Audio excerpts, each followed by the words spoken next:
Bye. There you go. What the hell was I going to tell you? Oh, there's so much to talk about. I mean, I got to talk about Artie on the wrap-up show. Yeah, I heard that more fireworks occurred. Yeah, I was just listening to his wild. Yeah, really, really vicious. Matt, you're on the air in April, Mass. Hey now. First of all, this is no time better than now than for a Sal roast, huh? Yeah, well. Oh, my goodness. Now, did you hear the wrap-up show fight between Artie, Sal, and Richard? Yeah, Sal is such a fucking asshole. That guy is a piece of shit. Son of a bitch. Now, so you see, we had a fight here that started between Artie, Sal, and Richard on our show. Oh, I heard it all. And, yeah, and then it moved over to the wrap-up show, so I don't know who's heard what. It ended with Artie telling Sal to go fuck himself. It was great. That's the ultimate. Yeah, it really was a very manly fight. Let's go, Mike. You're on the air in Bradley, Illinois. Hey now, Howard. Yeah, I listened to the wrap-up show, and actually Gary came up with a really good idea on having them compete over who could have the best bit. But I got to tell you, though, I love Artie. There's no way I'll ever take sides with Sal. But, you know, I never thought I'd have to see the day where I have to choose sides on it. You know what I mean? It's very disappointing to me that Sal would act like that to a guy who has contributed so much to the show, you know. Yeah, well, I didn't hear the fight. I just started listening to it this morning, and I'll play it for you. Yeah, because I was going to say, some of us are still out of the loop. We don't know where this went after the show. I would like to get to the bottom of it today and hear it. I don't know that it could ever be resolved. You know? Here's the thing. I mean, Artie called Sal a coon-faced motherfucker, I believe. Raccoon face. I mean, look, as far as I'm concerned, they started this with this incessant whining. I mean, the accusation that I ribbed them too much. I mean, what is this show about? And they're clearly talking behind my back. Richard pulled Jason aside, and he's saying all sorts of mean things about me. Sal is telling everybody he can find that I'm an asshole. Wow. And it makes me feel weird. It's creepy to work with somebody like that. I didn't think I was mean to those guys. I thought I busted their chops as much as I bust anybody else's chops on the show. They've broken my balls over the years, but if they're really hurt by it and they're reacting in a way where they're talking behind my back, I really don't want to have anything to do with them. I mean, quite frankly, we could do our jobs and not interact at all. You know, that is true. I mean, it's just. I mean, the thing is, you're offering $2,500, dude. If you offer me $2,500 for stand-up, dude, I'd do 30 minutes if I could. You know what I mean? And for him to back out like that, you've done a lot for the show, Artie. Remember the guy with no arms, the midget? You took care of him, dude. You are a saint. And Matt. Most of the email was. Dude, I love most of the email was in favor of Artie. I will read. Some of it was in favor of Sal and Richard. Sal and Richard. And I mean, Sal and Richard wrote those. Look, they've done a lot for the show too. I'm not saying and we all contribute. We all contribute is the point. You know. I'll read you some of the email. But I don't know what they started this. I don't know. It really is weird to me. It makes me feel bad. For the love of the show, please fire that piece of shit Sal. Who in the fuck does he think he is, talking the way he did to you on the show today? He is a jealous, whining, no-talent hack. Sal, go back to Wall Street and suck the dick of corporate America. Leave the rest of us alone. Here's another one. Do a Win Sal's Job contest. As a goof, see what he does. Number 3. Best meltdown ever. So, you know, people just like it. Sal is the biggest fucking moron on the planet. Get him the fuck off the show. He has no talent. He's a fucking idiot, and he makes me sick. No wonder his wife has an emotional friend. I hope Artie kicks his fucking ass. And I hope, too, Sal's kids die of AIDS. Oh, this is terrible. I took that back. Good, all right. Somebody suggested I bang his wife. Not that I could, but even if I could, again, that woman has been through way too much to make her suffer through my I respect that. sex with me. I respect that. Well, that's how nice of a guy Artie is. You know, Artie could take it. Yeah, Artie's thoughtful. If he wanted to. Today's fight between Artie and Sal is the greatest fight in the history of the show. Here's another one. Fire Sal now. Who the fuck does he think he is, talking to Artie the way he did today? Sal is a behind-the-scenes, no-talent hack. Howard, so much for great radio. Fire the stupid F now. But Sal did have his people. He had his people. I have to agree with Sal in this case. Artie, I love you to death, man, and you're great, but Beer League did suck. I turned it off after just a little bit. I hope your acting career blows up like you hope, but based on Beer League, we've got a long way to go. Stick with what works and stay on the show. Kudos on the diet. It's about time. But again, I have to say 99% of the mail was on Artie's side. Sal, the stockbroker, is fucking insane. I know that's why he's around, but Jesus, what a fucking asshole, racist, scumbag, talentless waste of space. In case he may not know or think, there are thousands of us who wouldn't walk across the street to walk his shit, whatever that means. And Artie Lange is a real talent, a real actor, a real comedian. Newsflash, Sal, you're an idiot. And, I mean, they went on and on and on. I know Sal reads these. Who do you think's at fault here? I mean, I'm going to play the tapes and comment on them. Well, I wonder if Sal, because Sal likes to go on the Stern Fan Network, and I don't know what was going on over there, but he could have taken a real beating. I do not believe that fucking psycho asshole Sal. Why don't you fire that useless creep? Fire Richard while you're at it. You can get any two faggots off the street to do what they do. These two faggots have no right to fuck with Artie this way. This rant Sal went on is embarrassing to the show. You should be ashamed of that segment. However, it was great radio. Why can't Sal understand that Artie is a great talent? He has a career in movies and television because of his talent. He has done stand-up for years because of his talent. Sal is a fucking hack with very little talent. He can't accept that Artie gets paid 50 times as much money because he's better than they are. He gets special authority bus station lick balls for $25 each. They would love it. And finally, a guy sums it up. I'll read you the last one. All right. Jesus, stop the screaming. The problems that are happening can all be attributed to one thing. People love Artie, and it hurts them when he says mean things to them. Artie can't stand being loved, and he will meet true admiration with a flamethrower. Sal and Richard do admire Artie. They do resent being goofed on so regularly. Artie should say he's sorry, and Gary should too. Give the guys their due. Okay, that guy sounds like a rational guy, but, I mean, isn't the show about busting each other's balls? I mean, I don't feel I say anything mean about them. Well, some people feel you have been too mean. I will read some of the email that was negative. Artie is such a fat baby. He makes millions from the show. Don't belittle dudes that make shit money just because you are hungry, petulant turd. Well, Artie's comments about Sal's kids way out of line. His kids didn't do anything. Fat boy should be ashamed of making these statements. I don't particularly like Sal, but Artie went too far. That was out of line. So there it is. I agree with that. But, wow, Artie, you really came off like a pompous piece of shit this morning on the wrap-up show. Oh. Where do you get off telling people that they're not comedians? I've seen Sal's act and your act. Thinking back on them, they are different. If he isn't a comedian, then you're not one either. Wow.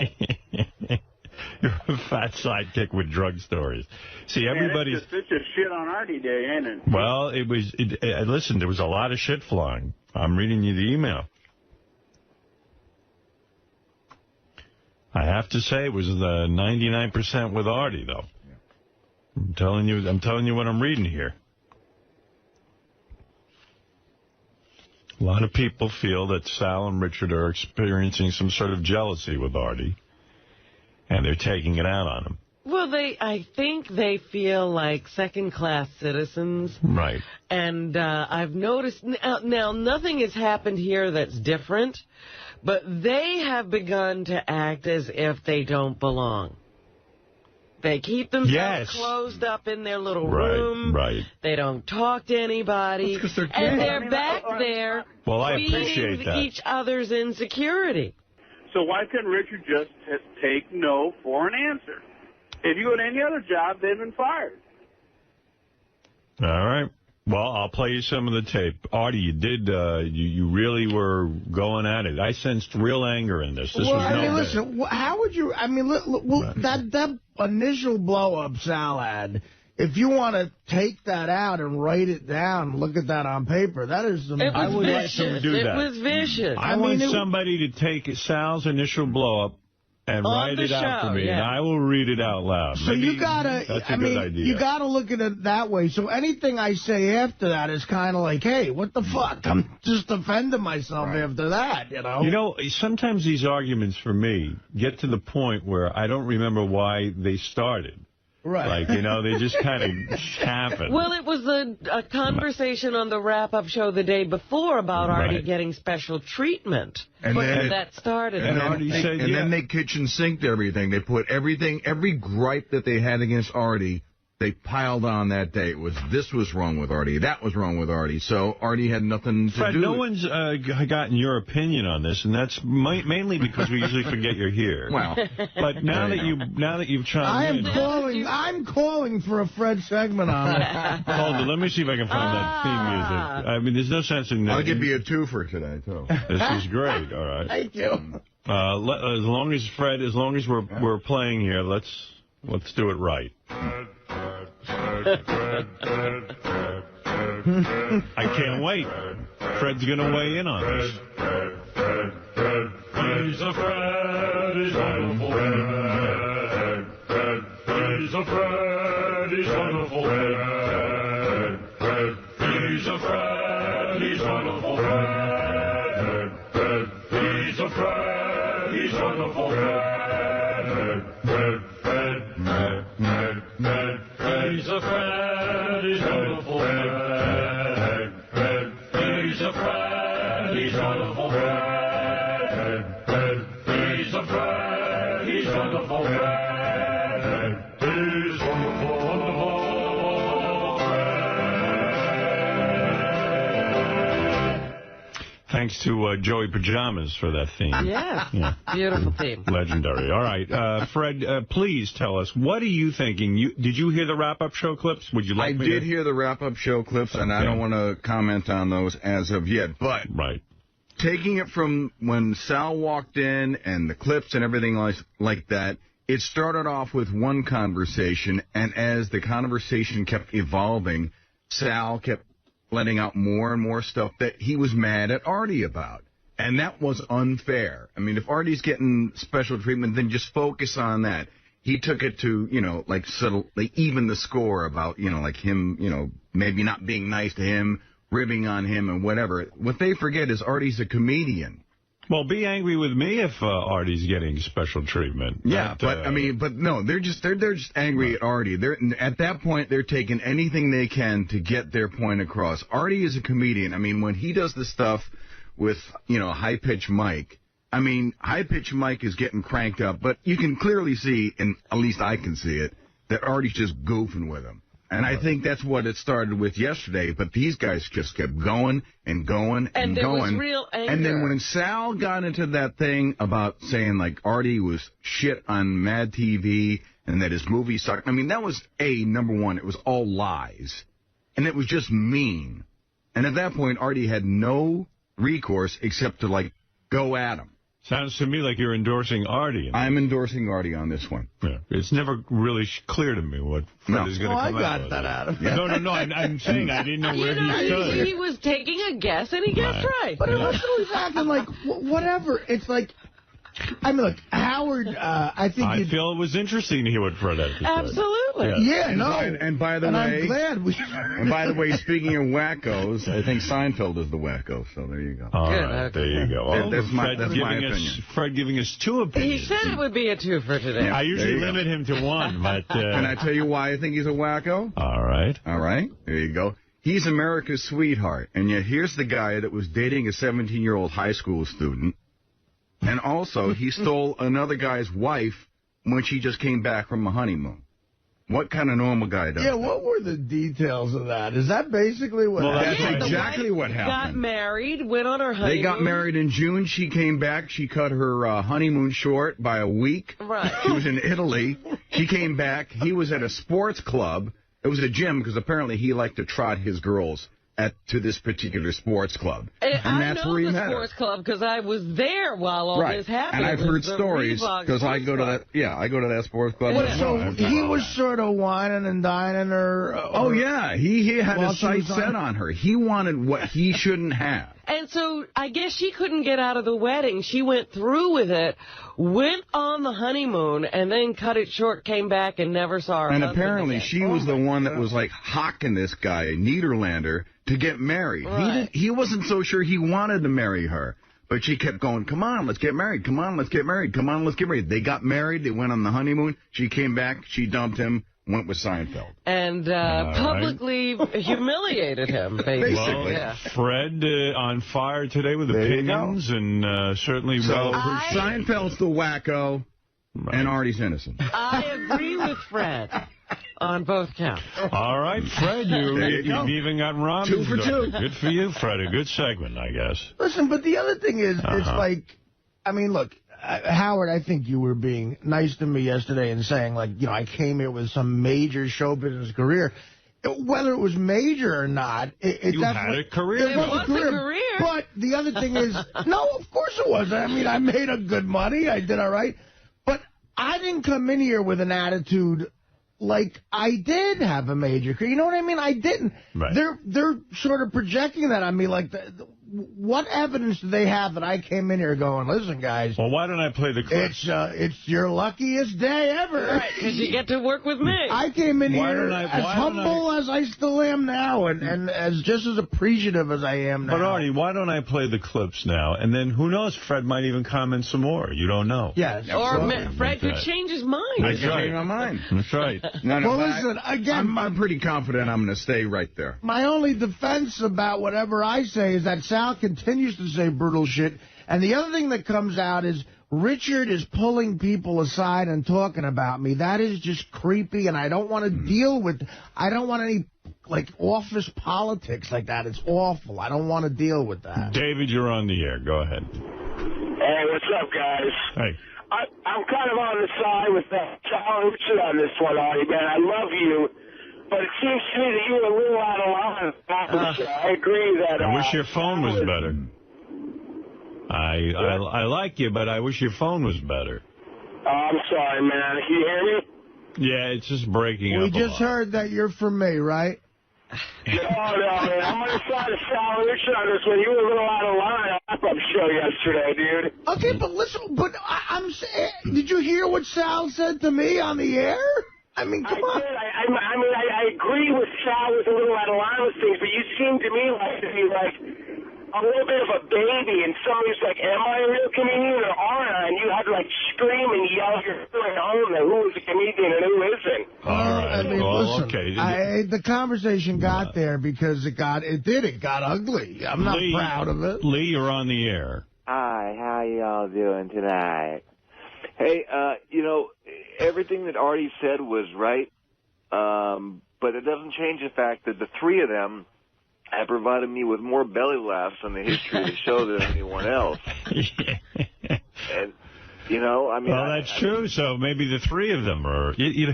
Hey, he's almost drawing the Three Stooges analogy, Artie. You're Mo, and those two are Larry and Curly. This is the very first Three Stooges analogy I've been involved with where I'm not Curly. Good for you. You've been elevated.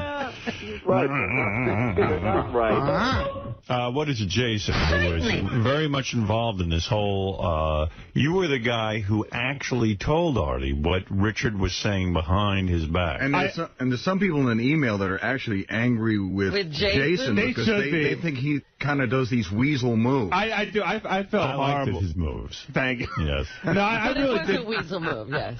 Jason has learned well. I felt bad. I was fanning the flames for no bigger no weasel reason. than me, and I've passed my genetics on to him. Came here an innocent kid. I just do want to tell her, it wasn't like Richard pulled me aside to badmouth you. I was just trying to say on the wrap-up show, which I stand by with that. I think Richard was angrier at you than he was letting on. Based based off things he said, but it's not like he's running around. Where was he saying it, though? Over the course of a normal conversation that you just, we're friends, we hang out, but it's not like he's running around pulling people aside, bad-mouthing you. That's all I want to clarify, because I know... Let me teach you something else. What? When you're a weasel, don't try to weasel out. Don't try to weasel out. Richard asked me to come in and say that, and it's the truth. I'm not making it up. Yeah, but how did the conversation get to me? And what? Well, let's listen to Richard, is there anything you want to tell me bad about Artie? Yeah, why? That's the point. Why in a normal, friendly conversation am I coming up? I don't know. But it wasn't like he pulled me aside and said, let me badmouth Artie. When Richard badmouthed Artie. It was more like every... Why did it even come up in the first place? What was Richard's whole... Did you go on a fishing expedition? I'm pretty sure it was one of those days a couple months ago where Artie either made fun of one of their phone calls on the air or, And Richard said what to you about Artie? He was angry that, he felt that, Artie says one thing to his face and then another thing behind his back, and that, Artie, just constantly undermines him and puts him down, and he doesn't get it, and it really upsets him. That to be the case. I mean, am I constantly I tell you, they're under a delusion back there. They're making each other paranoid. I sit here, and there's times I've had tears coming out of my eyes crying at some of the shit they've done. What are they talking about? They never hear any of that. Well, let's get to the wrap-up show, because it got ugly, and not everybody heard it. It is ugly. It is ugly. It's as ugly as it gets. Here we go in no particular order, Robin. I don't know how much of this you heard. I didn't hear much of anything. All right, so then you are probably lucky to be hearing this Yes, now. I am. All right. Sal cares so much about what the audience thinks of him that I was surprised that he showed that side of himself to the audience today. Sal set himself back 100 years, because it's almost like a racist who doesn't want to be racist, and then one day he just blows up and starts blurting out the N-word.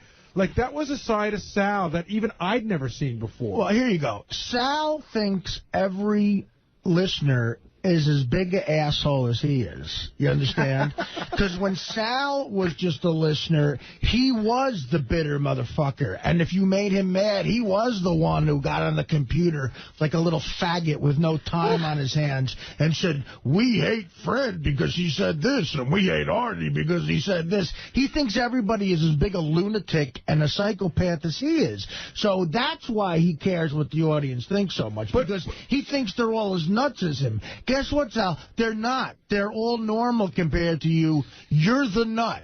I find him to be, I never thought he was funny. I think he's a winner of a radio contest that we let come on the show. He's willing to blow Richard and make phony phone calls. He's nothingness. Well, then it escalated. There you go. I'm just going to play them. That was before Sal got there. Wow. Yeah, you gave it to him good, and then Sal finally came in to defend himself, and then it got even better. It's so funny how Sal, this is another example of how he wants to be in the comedy community so long. A middler, Sal doesn't know what the fuck a middler is, more than he knows what ammonia is. He's not a comedian. He's not a comedian. He's not. He's not. I don't care what. I mean, then that's me being truthful. And, I mean, look, he can have those opinions all he wants about my comedy, but would it hurt me? Like, it would hurt me more if Bob Levy felt that than it did Sal. If Sal was going to critique my... Like, say I became a swindling, dishonest stockbroker, and I wanted to milk people out of money, and I wasn't educated, and I somehow passed a Series 7 test because I paid somebody off or I cheated, and married a chick way hotter than I should have, and somehow had children with her, and then embarrassed her in life. If I was that guy and he insulted that lifestyle... Like you said, you're horrible at swindling people. You're a horrible phony stockbroker. Then I'd be upset because that's something he's an expert at. I'll go on the record right now. I'm not angry at all. I think Sal is not angry. He's not funny. He's not talented on any level. He's a horrible stand-up comic. And the reason he got mad at Nick DiPaolo and blew up at him that one time is because Nick looked at him, like, you got to understand, a guy like Nick he's not as famous as Sal because Sal's on this show. So a guy like Nick, who's a brilliant comic, looks at Sal as like literally like a monkey, like he's a monkey actor. Sal is Beetlejuice to Nick. Right. So it just hurts Nick to do a gig with Beetlejuice. You know what I mean? Like I got to do he's a whack packer. Right. And that's how Nick will always look at him. And quite frankly, that's how I look at him. Wow, that's rough. You know, like it left the world of funny into rough. Tough love. Rough. The funny train moved out a long time ago. Funny train. Wow. Mean train has pulled in. Let's keep going with it. What the hell? You were on fire. And Sal does come into the argument eventually. I'm not an angry guy. This is Richard, his wife. Oh. I'm not an angry guy. I get annoyed. You're passive-aggressive. Well, listen, dude. Listen, just stay clear of me. I don't want to talk to you two anymore. I really don't. Because I don't like you guys either. How's that sound? I never said I don't like you. No, I don't like you or Sal. So from this day on, stay clear of me. And we won't have any trouble. Like the Godfather. Right? And if you write a song parody about me, I may take my jabs again. What, I can't say that I get a little annoyed when you rag on. That's not what Jason's saying, and quite frankly, I believe what Jason's saying. Well, what did I say then? Do you want me to go into it? Go ahead, man. Yeah. It's out on the table. He first of all, he gets insanely angry, when you guys take a swipe at his comedy, and he'll just go on and on about it. But more vicious than you're getting on the air. Who does Artie think he is? He says one thing to your face and then another thing behind your back. That's true. But you say it in a very malicious. I have said that because. And you say it angry, much angrier than you're saying it on the air. I don't want to go and rehash the whole thing where we argued at your roast. I think that when you took a shot at Richard's comedy, it wasn't during your roast part. It was earlier in the morning when we were talking about it, or earlier in the evening, and you just sort of said offhand, I think Richard's act sucked. He took that very hard. Part of show business is being phony. It really is. I got news for you. Everybody in this room thinks that they're going to go on and be the honest people that they think they are. You can't live in show business like that. You have to be dishonest. Does Gary like Gina Gershon? No. But I'm not like Gary dying to hear her album? No. But you have to be phony. You have to, otherwise you will not survive in this business. You will not. Yeah, but I'm not that kind of person. I'm not a phony. And when you said to me after that gig, I took it literal when you said I did a good job. I didn't even see your set, Richard. Well, then you said, why'd you say good job? Because I was being phony. Wow. I mean, it was some wrap-up show. For me, I got to say, as somebody who has a radio show and, the channels are, after all, called Howard 100 and Howard 101, it gives me a good feeling to know after we leave that there's good radio going on. And I didn't even have to be there. They should rename it the Truth Serum Show, because more people say crazy crap. Crazy stuff on that show than anywhere else. Let me tell you something. Again, could you imagine if we lived in a world where everybody walked around being dead honest? No one would talk to anybody. Yeah. Well, you made a very good point. It's like... Let's continue here. Sal gets into the fray finally with you. I guess you kind of sucked him into the conversation. Yeah, it's a big mistake. How much of what you said did you really mean? And be honest, Sal. I'm being honest. I'm always honest. That's my problem. No, you're not. Yes, I am. Mm-hmm. I said what I had to say, and that's it. And anybody can interpret it any way they like. So you're saying you stand it's not like looking at a Picasso and interpreting it, dickhead. What you said is pretty clear, and you said it angry. All right, so take it any way you want to take it. I'm going to take it as you said it, so never fucking talk to me again. All right. He's so brilliant. It's the scripture you have to interpret it. Yeah, he got deep. He got deep there. I'm going to analyze it. He wouldn't answer the question. Well, maybe what he meant was. Yeah, right. Good. I meant a lot of things. I think that Artie is two-faced. I think Artie, one day he's helping you, and the next day he's just constantly jabbing at you consistently, throwing you under the bus. And on the air. I do stuff on the air. We're not all different on the air. It's not a show on the air. Yeah, it is. What do you want me to do? Say something kissing your ass every second on the air? I'm not asking for that. I'd lose my job in 2 seconds. But you're consistent I'm with trying it. to say funny things. All right, well, it's not working. Why do you care so much what Artie thinks? Because I admire and respect the guy, and I've always made that clear. What? So now you're saying something completely different. Right. How do you admire and respect the guy? I don't know. That's what, listen, let's How do you leave it. admire and respect the guy? You're not smart enough to get out of this right now. You're an idiot. And I don't want to talk to you anymore. So stop talking to me. Well, the argument continued. Would you like to hear more? Yes, this is amazing. Right. Here we go. If this show had a budget for writers, you guys would be whack packers still. This show does have a budget for writers. Oh, yeah? Barely. See, that's the thing, Artie. You don't know what we write. We're on Lotus Notes every day. I've seen you guys write. The last couple of sketches you wrote that didn't involve a phone call or a reality thing, I mean, my God, they were so embarrassingly bad. Like, Was Porn Star Family Feud good? You said it was great, and it was a great idea. That was your idea. I came, No. But I'm saying, have an idea stop. Okay, there it is. There's the rebuttal. So when you challenge me, you go back to 6-year-old. I'm talking about a sketch where everybody in the sketch is a character. There's no porn stars who are heads to bail you out when you need something funny. What sketch were you in? Hold on, Sal. I got to step in for a second, because you said something that's really making me nuts. We did Porn Star Family Feud long before you were anywhere near this show. I know that. I know that. But don't take credit for writing. Hold on. It was the idea of old versus new. That's the idea. But I did sketch. I'm talking about a full sketch. I want you to bring out every full sketch. I don't know. That's what a real writer does. That's what a real writer does. A real writer doesn't fucking make phony phone calls and say cunt when someone answers the phone. We don't work for Mad TV. We don't do sketch writing. We do audio stuff. We've done audio bits. You're not writers. You're not a writer. Okay. Well, are they performers? Like, what do you consider that? They're whack-packers. They're the same. The same way we have fun with a whack-packer, we have fun with them. Wow. So, Artie, is it real? Was there any detente yesterday, no. Or are you three not talking to them? Right now, I'm not.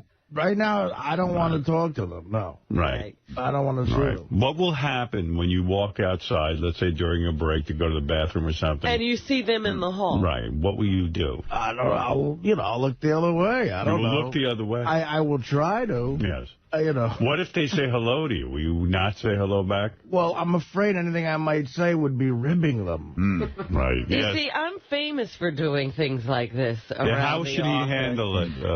So I'm really good at it. I'm going to get some hints from Robin. I want to hear it. Robin's turned off. Robin has cut off. I remember her cutting off John for a while. I gotta see how you do that. What is it, Gary? I just have one small request, because I know there's a lot of clips to play, and I wasn't sure if you were going to finish them. But if you play one more, play the last one, number 9.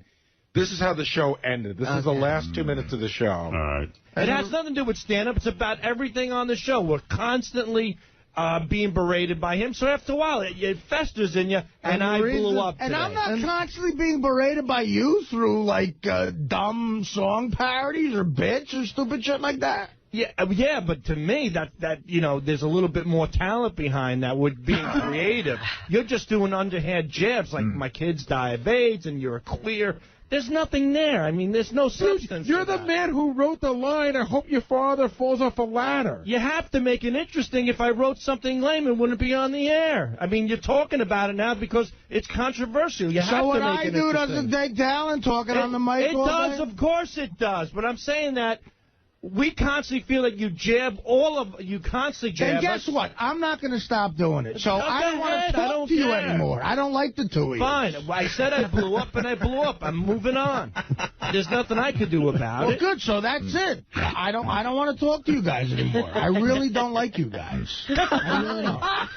I think Richard's bugged out because he feels... Fuck him. I don't give a fuck. He's the one who starts. He's the one who talks behind my back. No, he's the one who says I'm a backstabbing jerk. come up with any examples I agree with Jason. You know you say that shit. I could tell the way you act.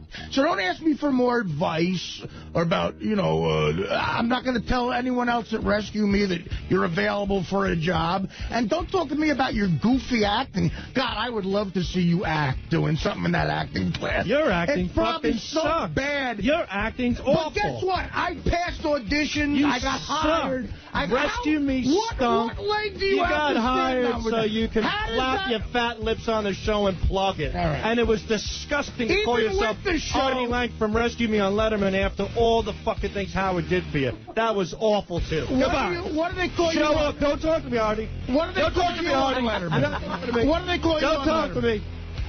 What do they call you on Letterman, Sal? They call me Sal Governale. Somebody who works for the Howard Stern Show and is proud of it. That's not me. Really, Sal, go fuck yourself. I never want to see you again. Stay in your little smelly hole. And thank you for listening to the rap. Stay in your little smelly fucking hole. And thank you for listening to the rap. Go put on some more makeup, you raccoon. Howard 100, Howard 101. Howard, you have to understand, when Artie's going, stay in your I didn't know you didn't like Gina Gershon. You know what I like? That. John Hine calmly going, Howard 100, Howard 101. When Artie's going, stay in your fucking hole, Sal's at the door, still yelling like it was so real. Yeah. Well, of course Sal's it's yelling, real. Fuck you, and Artie's going, go in your fucking hole. Look, sometimes you interact with people you don't like. I don't like those guys. Did this screw up your diet yesterday? Did you manage to... Were you so upset that you had to start eating? I thought about that, too. You know what? No, I actually stayed on it. Good. Yeah. You're going to show them. That's the most right. That's right. Good for you. Doing it for them. Wow. Well, actually, there was one or two more clips. I don't know if you want to hear them. I mean, that was amazing. Yeah, that was good stuff. I have one here called Sal and the Power of the Show. Okay. And then I have another one, Bob Levy on Who is a Comedian. Oh, Bob Levy on Who is a Comedian. Levy went to the mic. This is classic Levy. Right. Levy went to the mic, Howard, and the first 10 seconds, no one knew what he said. All right, let's hear it. Bob, you work with both these guys on the road. Yeah. Where do you assess this? Is Sal not a comedian? Okay, Artie comes from like this, from us that were comedians. We talk about comedians.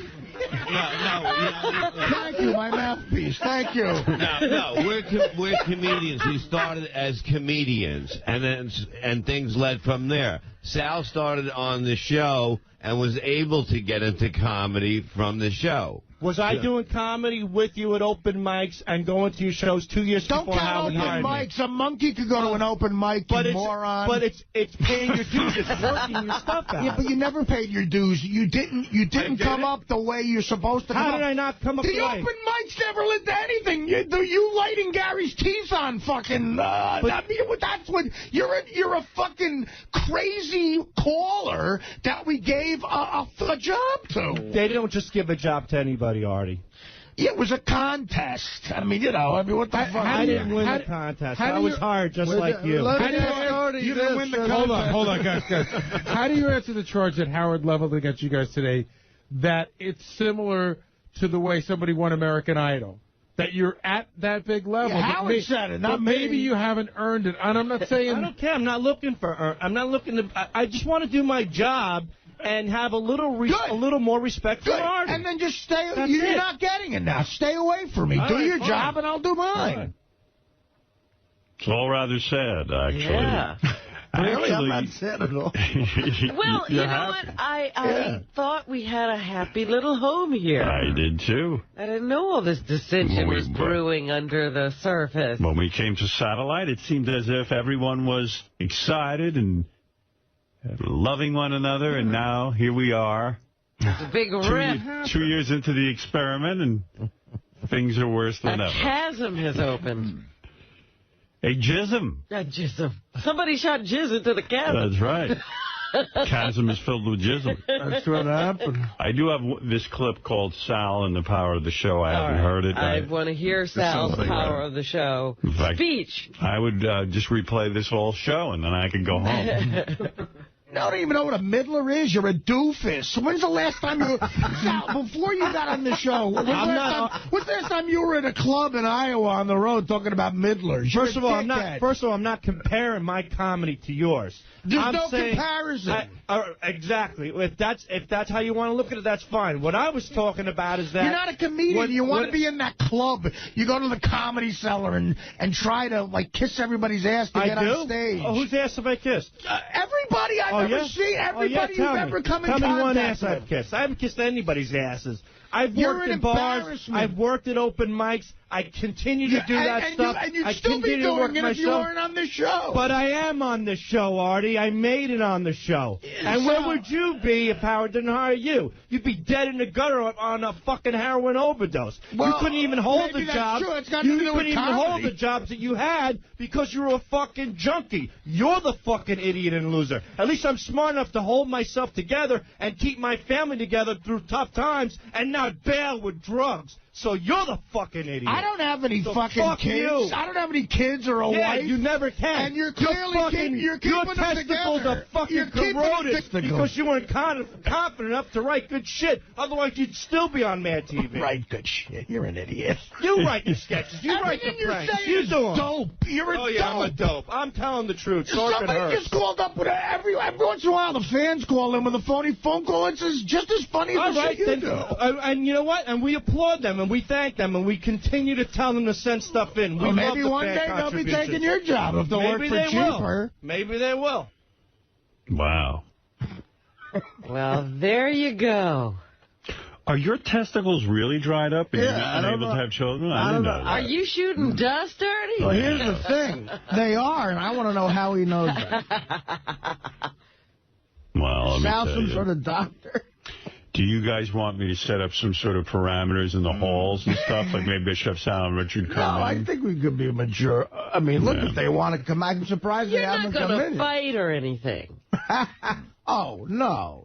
I might. Well, if I do, look, that's my swan song. No, we don't want that. We don't want that. We don't want you having to make that decision or us having to make that decision about you.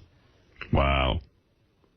So I suggest that we get 𝗪𝗏𝗿𝗚 in here. I don't know if he could solve that. To work out some kind of group counseling session. Who is the feud guy? Oh, that other guy. 𝗪𝗏𝗄𝗏. That 𝗪𝗏𝗄𝗏 guy. 𝗪𝗏𝗄's head exploded when he You heard might need both of them. We'll hook up 𝗪𝗏𝗚 and 𝗪𝗏𝗄𝗏. Jessica Hahn, you're on the air. What do you think? I think what's with Sal? He's always with we. We think Richard's we. Because they're married. Yeah. He and Richard are married. It's like they're fucking married. And then he's screaming about Artie at the very end about his heroin and he's in no talent. Who the fuck is Sal? Who the fuck is he? Him and Richard are in that room, and he's like, we think this. He's never said once, I think this. It's always we. We think Artie's hurt our feelings. He does go around telling people, pulling them off to the side. Artie hurt his feelings because he thinks he's not funny. We think Artie's not funny. We think Artie's it's his heroin thing. Artie gets away with murder. They shouldn't be discussing Artie so much anyway. Yeah, I don't know really. I mean, it's weird. But I'm telling you, the two of them are like, victims of some kind of war where they're hiding in their little bunker, feeding each other. They're like rape victims. Feeding each other's paranoia. All right, let's go to... Thank you, Jessica. All right, thanks. All right. Hello, you're on the air. This is Mike. Mike in Boston. Hey now. Hey now, Mike. How's it going, guys? All right. Hey, this whole thing with Artie and Sal, man, he's right. It comes down to jealousy. Right. And, Sal just got a lot of other things going on. He blew up at Artie, but he's more concerned with what's going on with the rest of his life. Well, he can't take it out on Artie. No, yeah, that's exactly right, but the whole blow-up, I think, is just him being fed up with his whole life. Well, you might be right, Mike. I don't know. But I also wanted to call out because I actually talked to you yesterday, and I watched that Miss Howard reality. Miss Howard Stern reality show debuted on Howard TV, yes. Oh, man, she is a mess. You sure? It's a pretty amazing show, actually. she's trying to bang this guy. She's talking about his big cock. And she, all of a sudden, she's in the bathroom with him, and she falls in the bathtub. All of a sudden, she's in the bathtub. She's naked. She's ridiculous. I don't know what goes on with this girl. I got to say, you know, when the guys came to me and they said, we want to create a reality show for Andrea, Miss Howard Stern. And I said, you know, gee, well, okay, let's see what happens. And they put together a great show. And I don't think there's a minute in that show that's slow. She may be too real. Yeah, she's very, very real. And I saw the first. I haven't seen the second episode yet, but I'm really looking forward to it. Halfway, the whole beginning of the show is her sitting at this picnic trying to figure out which guy at the party's got the biggest cock.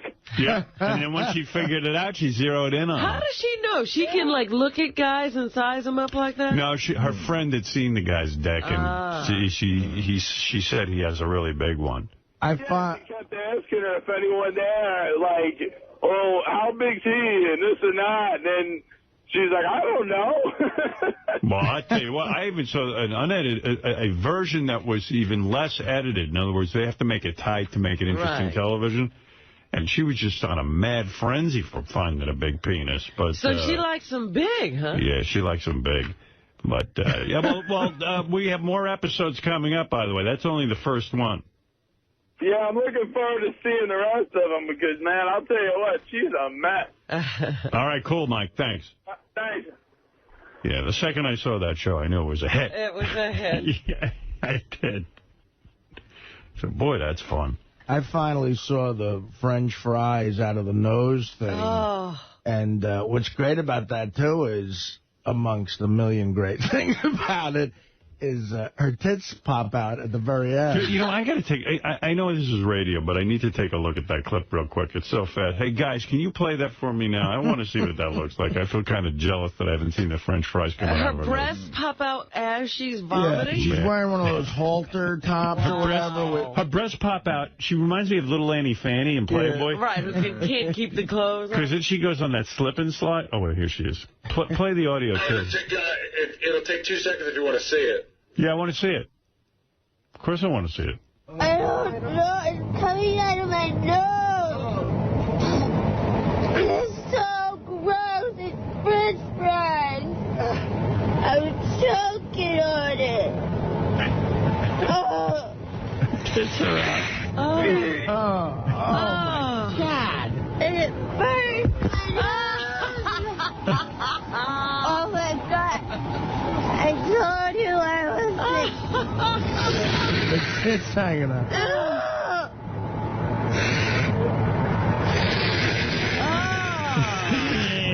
There's French fries coming out of my nose.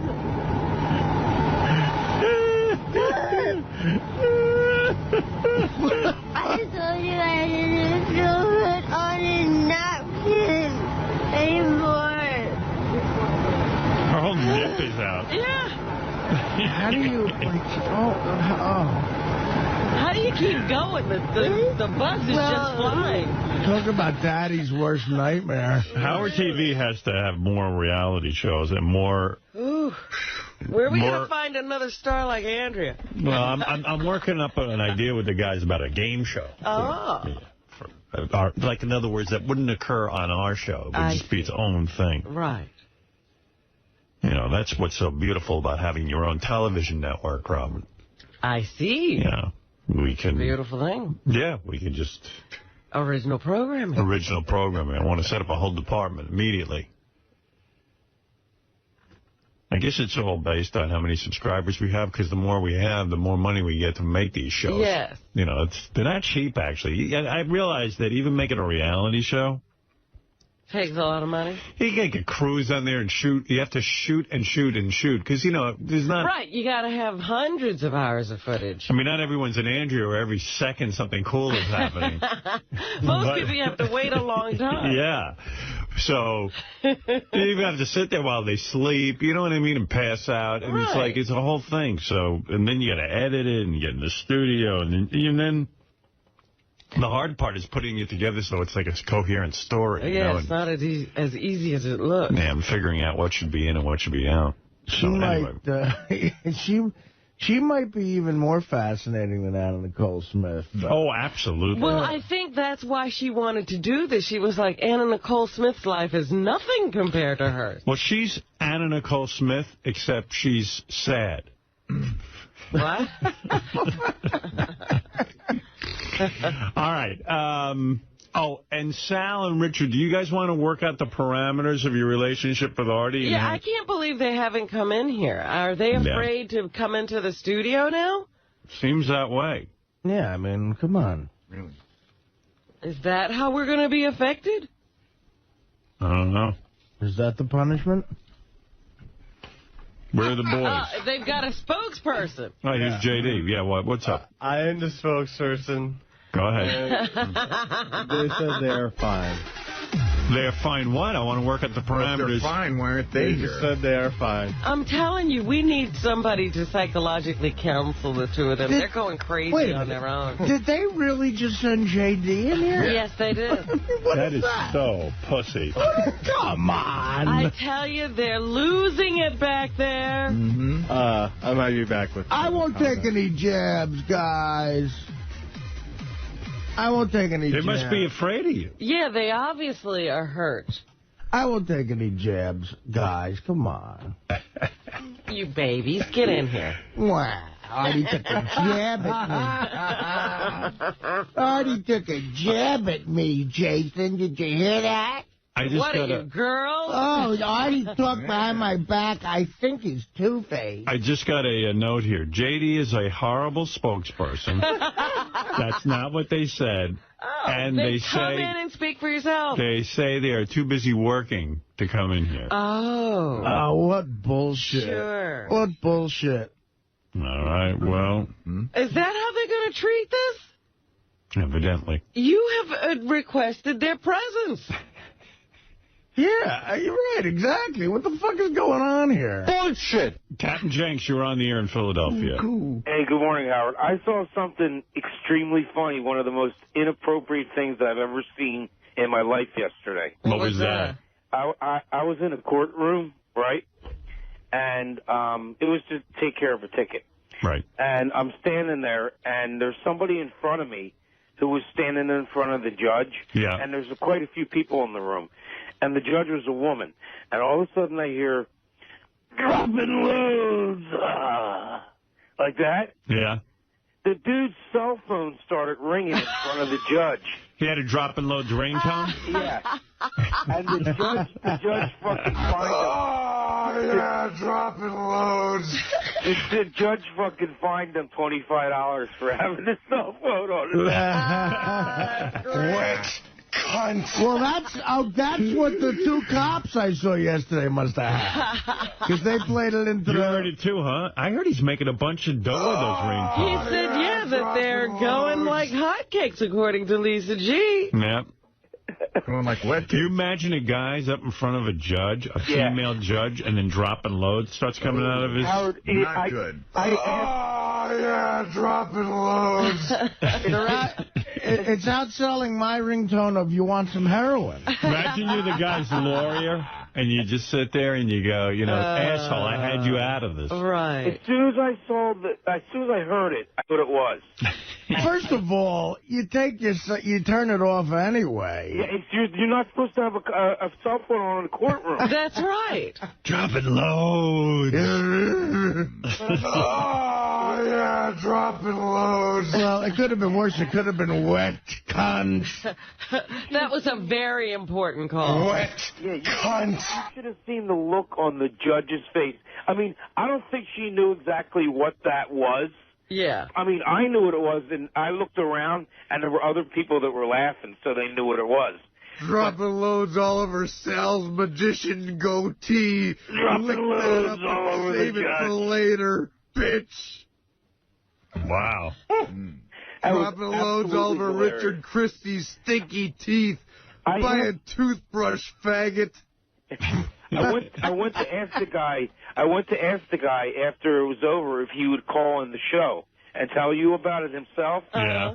But he couldn't speak English that well. Yeah. Oh. But he had a Droppin' Loads ringtone. Yeah, exactly. That he understands. No, para aquí. Loads all over Ralph's fucking berry, useless piece of shit.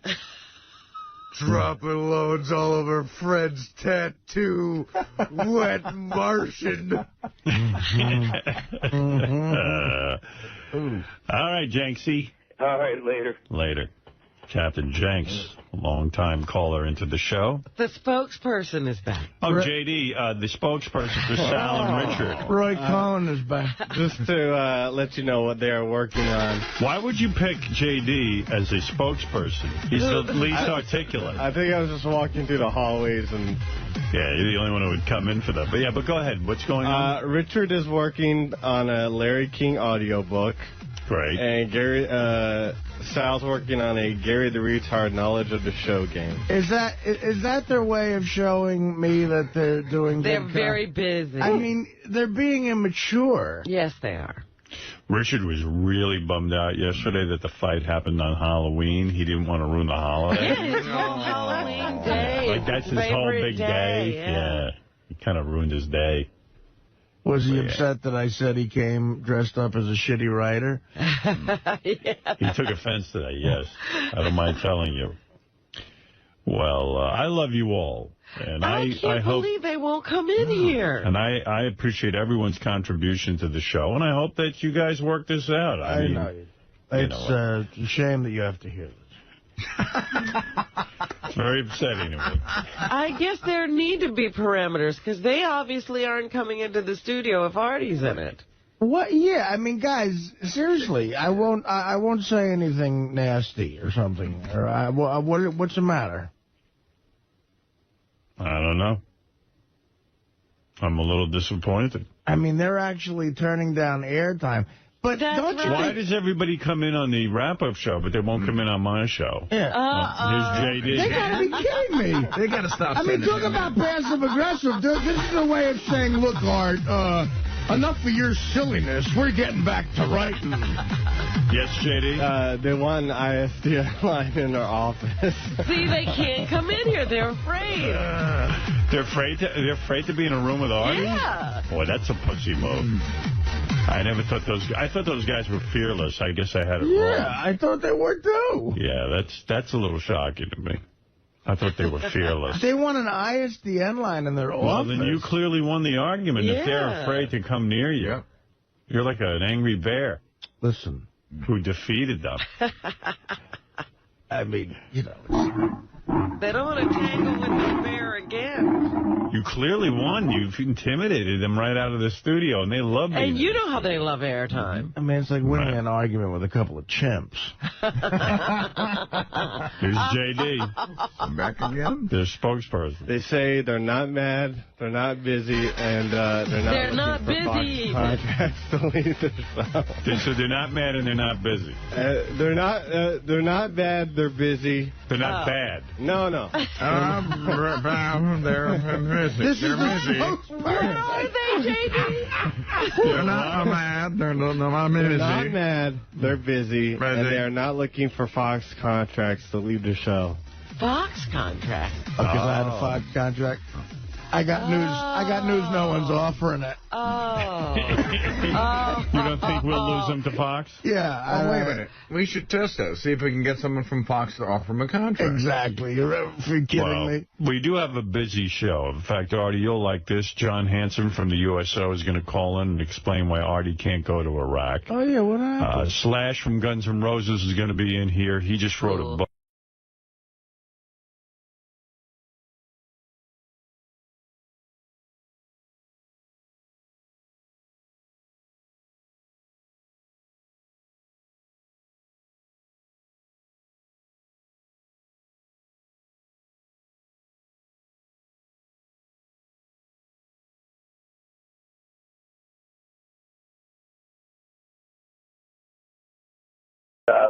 Just pretty awesome, you know. It was really good show today, and Joe Walsh was good too.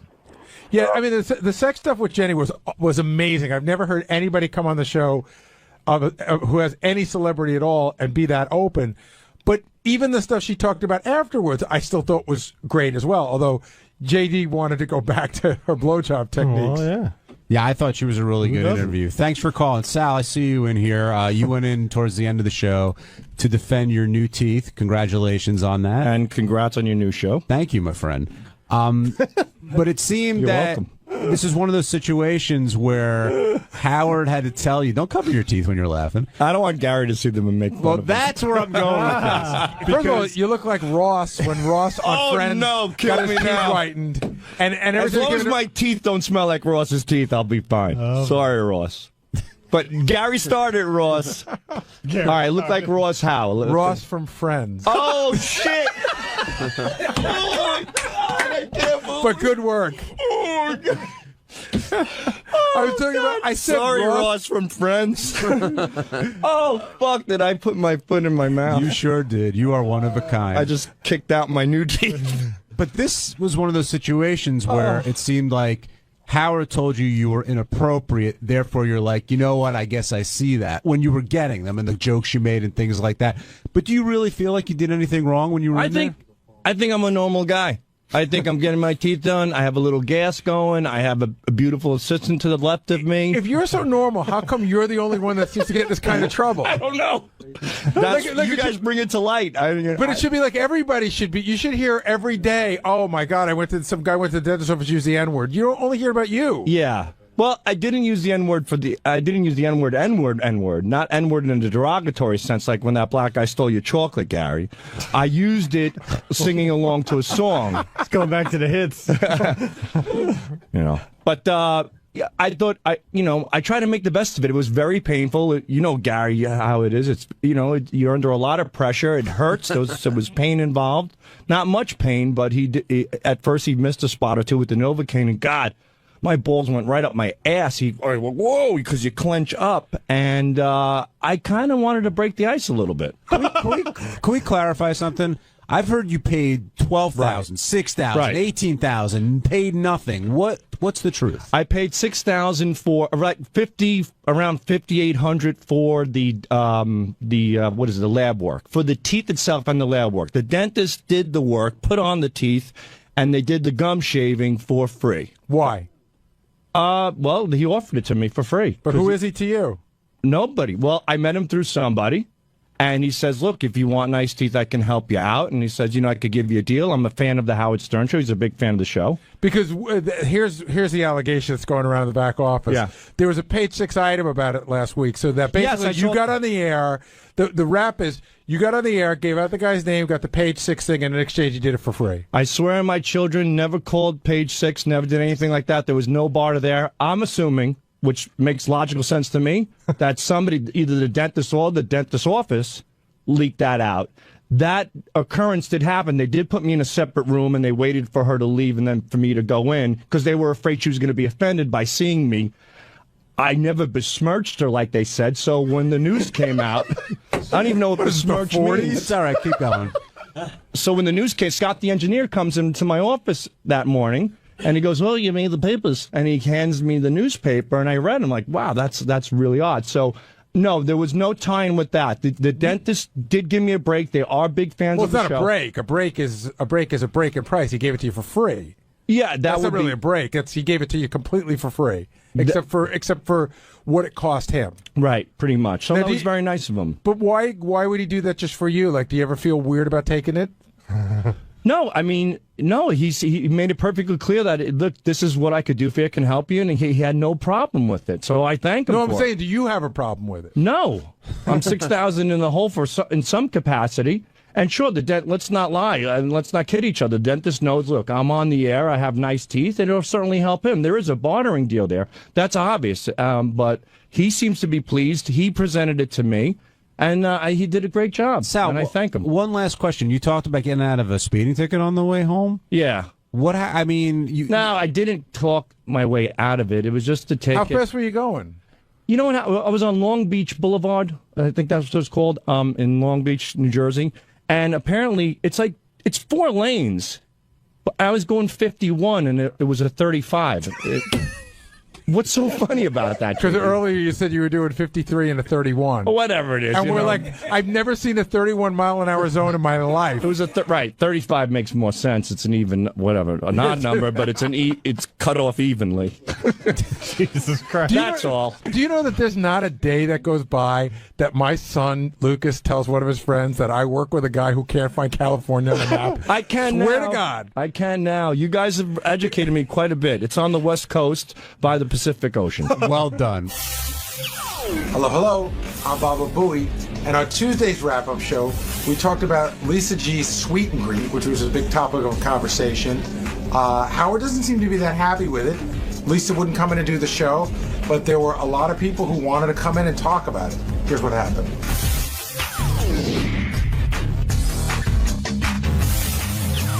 A lot of people, not just Ronnie, but he was in there pretty vocal about it, but a lot of people are upset about this Lisa G meet and greet issue. And the first thing I want to tackle, Gary, we kind of talked about this off the air, is Lisa treated differently because she wasn't sort of raised by the show? She came in from the outside.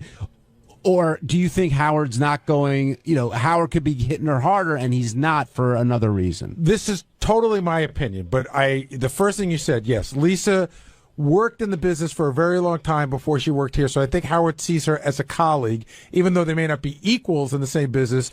They are in the same business, and there's a totally different way you're treated when you've worked and come to work here as opposed to being raised here. I think I get more shit than Lisa might get just because Lisa had a career before here, and in Howard's eyes, he built my career. What about Ronnie's point, which he's been making for a long time, probably a number of years, I would say, that Lisa isn't a team player, and when you hear, she's doing this, she's not part of the show, or I don't even know what she said, and again, Lisa, you're more than welcome to come down and defend yourself. She doesn't work for the Howard Stern show. She works for Sirius XM. What kind of comment is that? Yeah, I mean, I think that Lisa has always gotten away with. Ronnie says she's not a team player. She's not participated in things under the guise of I work in the news department. I have a certain reputation to keep up. But I think once you've opened the door to utilizing the show to put on a sweet and greet or whatever you're going to sweet and greet, whatever it's called, then you have to sort of say, well, I got to be part of the team, which means letting Howard TV come, which means letting Jason come and cover it. And Howard's right. Like, I said this even at K-Rock a bunch of times on the air, almost to my own detriment. I work for the Howard Stern show. I love that I worked at K-Rock and I work for Tom. But at the end of the day, if Howard says, let's pick up and go, I'm going with Howard. But why is Lisa's event getting under Howard's skin? I mean, Benji's got his project. Ronnie's got the block party. I'm not sure what Will has. But all that stuff, why is Howard dwelling on Lisa's? Why is that the one that's really pissing him off? I'm not sure, but I would have to go back to the idea that it's really not providing any sort of entertainment in any way. And you know what? I think he's even a little irked at the block party a little bit. How so? I don't know. He just, I think, and he doesn't like so much being exposed with the show. He likes, everything sort of, he doesn't sell stuff like Bill O'Reilly and Rush Limbaugh or whatever. So he doesn't want to have a whole lot of. He thinks a little. I mean, I don't know. It's trading off the show's name. Something like that, and he just doesn't like so much exposed with his stuff. If you go back to the old days of the show, Stuttering John and I went out and did a version of the block party many years ago, and we got our asses handed to us, right? Then John doubled on back and did a more interesting version of the block party, which was just basically John hiring 3 unbelievable comedians and taking most of the money. And for some reason, Howard didn't seem to mind that. And I always wondered why. And again, with the block party, Howard doesn't seem to mind. But there's one thing the block party provides that Lisa's not provided yet, which is a lot of content. Although she's providing content now, I think that the block party comes back to us every week with stories that are fun and interesting for the show. Right. It feeds the Howard Stern show. Therefore, Howard's more tolerant of it. If I don't know if I'm using the right word there. I just wanted to say, too, having been a listener for so many years, I know what not to do going into something like this. Well, like what? Well, like, for example, not putting Howard's name all over an event that he's not going to be a part of. I remember John getting chewed out for Howard Stern and Friends, and then it was Stuttering John and Friends, and, from the Howard Stern show. And Howard Stern's name would be 10 times, 10 times bigger than anybody else's name. Shuli and Friends. No, Shuli and Friends. No, but I make sure that, But Lisa isn't doing that in this No, instance. I'm not saying she is. I'm just saying those... for what Gary was saying was when they used to catch shit in the older days for doing this, it just, you got to go into it respecting the fact that he's the reason why we're all getting a chance to do this. Ronnie, why do you think Howard's so bent out of shape about Lisa's event? Pretty much for the same reason everybody else is thinking, because there's nothing there. She's not doing anything. She's charging a lot of money. Baking and talking. She's not even, according to what I heard, you're going to have to pay $103.49. And then you have to pay for your cupcakes and your coffee. Oh, I heard there was a free cupcake. Well, maybe that's from Lisa, but from the place itself, you're going to, if you want to purchase, if you want coffee, if you want a drink or whatever, you're going to have to pay for it. Oh, so anything above and beyond the free cupcake is on you. I'm assuming that Lisa's bringing the cupcakes. She's not making anything very clear what she's actually doing. Are you insinuating that while Lisa's meeting and greeting, she may be running a cash bar? I don't know. I think he's more than insinuating that, Gary. I don't know. And I said, Lisa, they're looking for you down at the rap show. I can't come today. I can tell you. There you go. I mean, why aren't you down here defending what you're doing? I will just say this, and I'm not going to give Lisa too hard a time. She should be here to defend herself. She doesn't want to be. I'm not going to hammer her too hard. But today, I was very much like a traffic cop. There were a lot of people coming to me during the show when Lisa was in there telling me this, telling me that, telling me this. And all roads seem to lead, at least people's belief that works here, is that this is all based out of some sort of jealousy that Lisa has towards almost everybody on the show, in the sense like, why does the Block Party get to go out? Why does Benji get to go out? Why does John Hein have a TV show? Why does Lieberman get to go on CNN? And I'm not saying that it's all based in rational thinking. And like you said, John, you went out and auditioned for the show. She may just be feeling that she's missing something, so this is her attempt at getting something going. Well, but then I would tell her. Can I say something, John? That's what irks me with this whole thing, with this whole thing she's doing, because as soon as Howard started to hammer her about it, she brought us into it and like trying to make us the bad guys also. Like we're doing something wrong because he's hammering her. Or we're providing the same amount of entertainment or whatever. Well, she went flat out and said, hey, she's not doing anything less or more than Ronnie and JD are doing. That's not true. What do you do? I host the show. And that's what she's doing. She's hosting. Yeah, but she's not hosting. And there's nothing beyond her hosting. She's not introducing, like I'm introducing Shuli. I'm introducing JD, or he's introducing me, or whatever. I'm introducing. So you want credit for introducing JD? That's what you do? A show needs an MC, okay?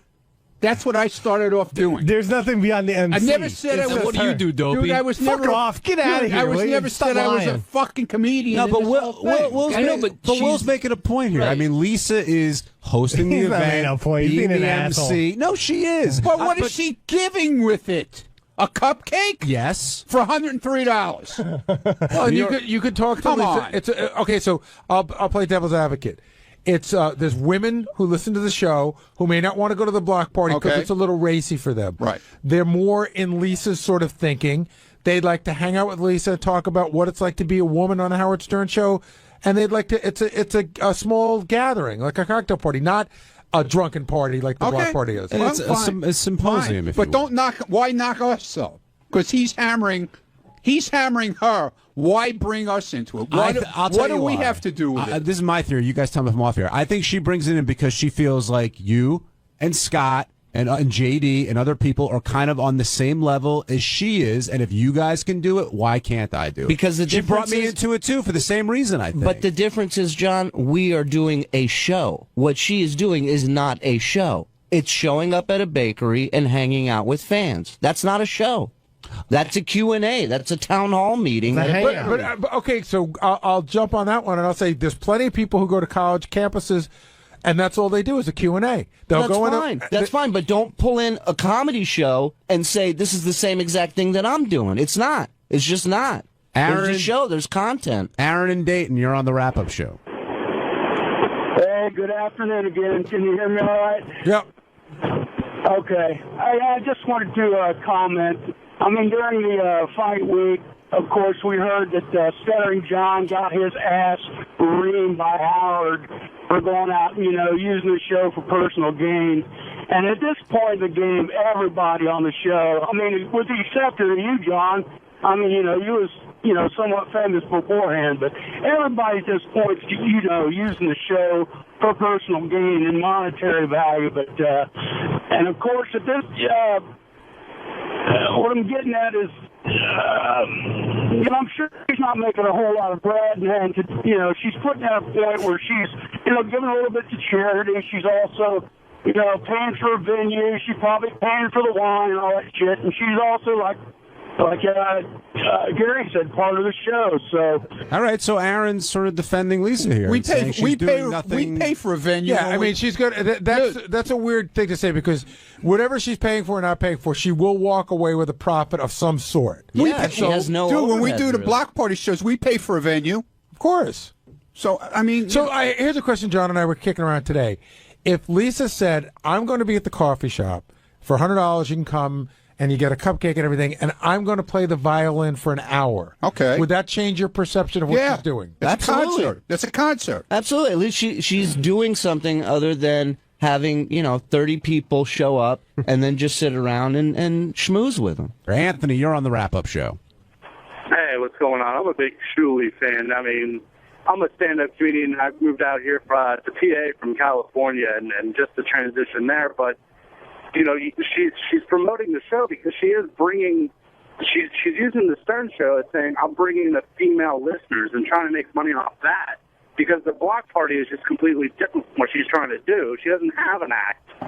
So she's using the show to get the female listeners out there to make money. I mean, she's got to rent a car. But why is that wrong? I'm just going to play devil's advocate. Why, if you could say that Shuli and Ronnie are using the show to get male listeners to come out and see male-based humor, even though there's a lot of women there as well. So if Lisa feels she's going to talk to female listeners, why is that wrong? But why does she have to make money of it? If she started to support the show and want a gig, she should be able to be like, hey, I'm Lisa G. Come, get listeners to be more attracted to her, not because I need to make some money. Why should the guys from the block party make money? Shouldn't they just be, Shuli's a comedian, shouldn't he be out there for the joy of making people laugh? Also, would it matter to you? I pay money to go see the block party. I pay money to go see the block party. I was up in Canada, and I saw the block party. It was fucking awesome. It was fun. But Anthony, people don't have to spend money to go to Lisa's event. They just won't go. Right. The reason I wanted to pick up his call is because he said Lisa's scamming people. And I think that's a poor choice of words because I think Lisa's being very upfront about what she's doing. I don't think there's any scam involved. Well, you know what? We should get Jason down here because he said that he feels like she's scamming people big time. But she's being very upfront about it. I mean, I don't think anybody who pays can't walk away surprised with what they're getting. What were you going to say, Benji? Well, would it matter? As I said before, I don't think there's anything wrong, and I think Lisa could say she's putting on an event in a different kind of way, but she's still putting on an event. I don't think there's anything wrong with that, except I felt she was being very hypocritical towards when she was criticizing me. But would you guys say it's any different if, let's say, this cupcake place hired her for an appearance and they paid her? I think that's different because you're not taking money from the listeners. Right. That's the huge difference right there. In other words, the cupcake place paid her. She goes there. Listeners can come for free and meet Lisa, And I think you sort of get the same result, but you're not taking money from the listeners. And I don't think the event itself rubbed people the wrong way. I think the price she came up with, I think, might have rubbed a few people the wrong way. And the word I keep hearing, too, from some people is that there seems to be a sense of entitlement, but I'm not sure for what. Like, Lisa's entitled to make money off the show, or I'm not sure what people think Lisa's entitled to do. But Jason's here. And Jason, we were just talking about how there was a caller on the line who said he felt that Lisa was scamming people. And I said, well, she's definitely not. That's a poor choice of words. She's being very upfront about what she's doing, but you say she's scamming. So, well, I would use scamming means like, yeah, she's lying to somebody. I think she's exploiting. I think she's ripping off. I think that she is. We have a fan base that will pay money to be part of the show, like going to see 𝗛cie𝗿𝗿𝗍's thing. Now, you could say, first of all, I don't even like the fact that their show has been lumped in with this Lisa G thing. They are so two totally separate things. I think it's unfair to them to even lump it in. Lisa made a name for herself from this show in the last 10 years, 5 years on this show. 7 years. 7 years. But Lisa will tell you that she was been in New York radio for 23 years before this. Yes, but she is not going on other radio shows to promote this. She's promoting Lisa G, as far as I know, from the Howard Stern show, to go and sit and pay money and see her. To me, that is using the goodwill that Howard has built up with the fan base and is exploiting that. And Howard, who is our boss, can put his name on anything and sell it and make money on it. Stephen King could put his name on any piece of crap book and sell it and make money off it. But they have integrity, and they care more about their fans than Lisa does. So why is this getting under your skin so much, Jace? Because you were, like, fuming back Because there. I know this is going to sound corny, but I love our fans. Like, I really do. I was one of them, and I know how easy it is if you wanted to. Will and I don't know if we have the same draw as Lisa, but Will and I can go out and do this too. We could say, hey, come spend $100 and hang out with me and Will. We're not doing anything. We're just hanging out. I personally think it's disgusting to do something like that. You and Will? I don't want to speak for you, Will. Actually, I'll be at Belmont on Saturday. If you want to buy me free beers, I'm more than open to that. All right. I think I think she hasn't earned the right to do what she's doing. I think that she's doing something that, despite people comparing it to the block party and other events, that isn't even in the same league as those things.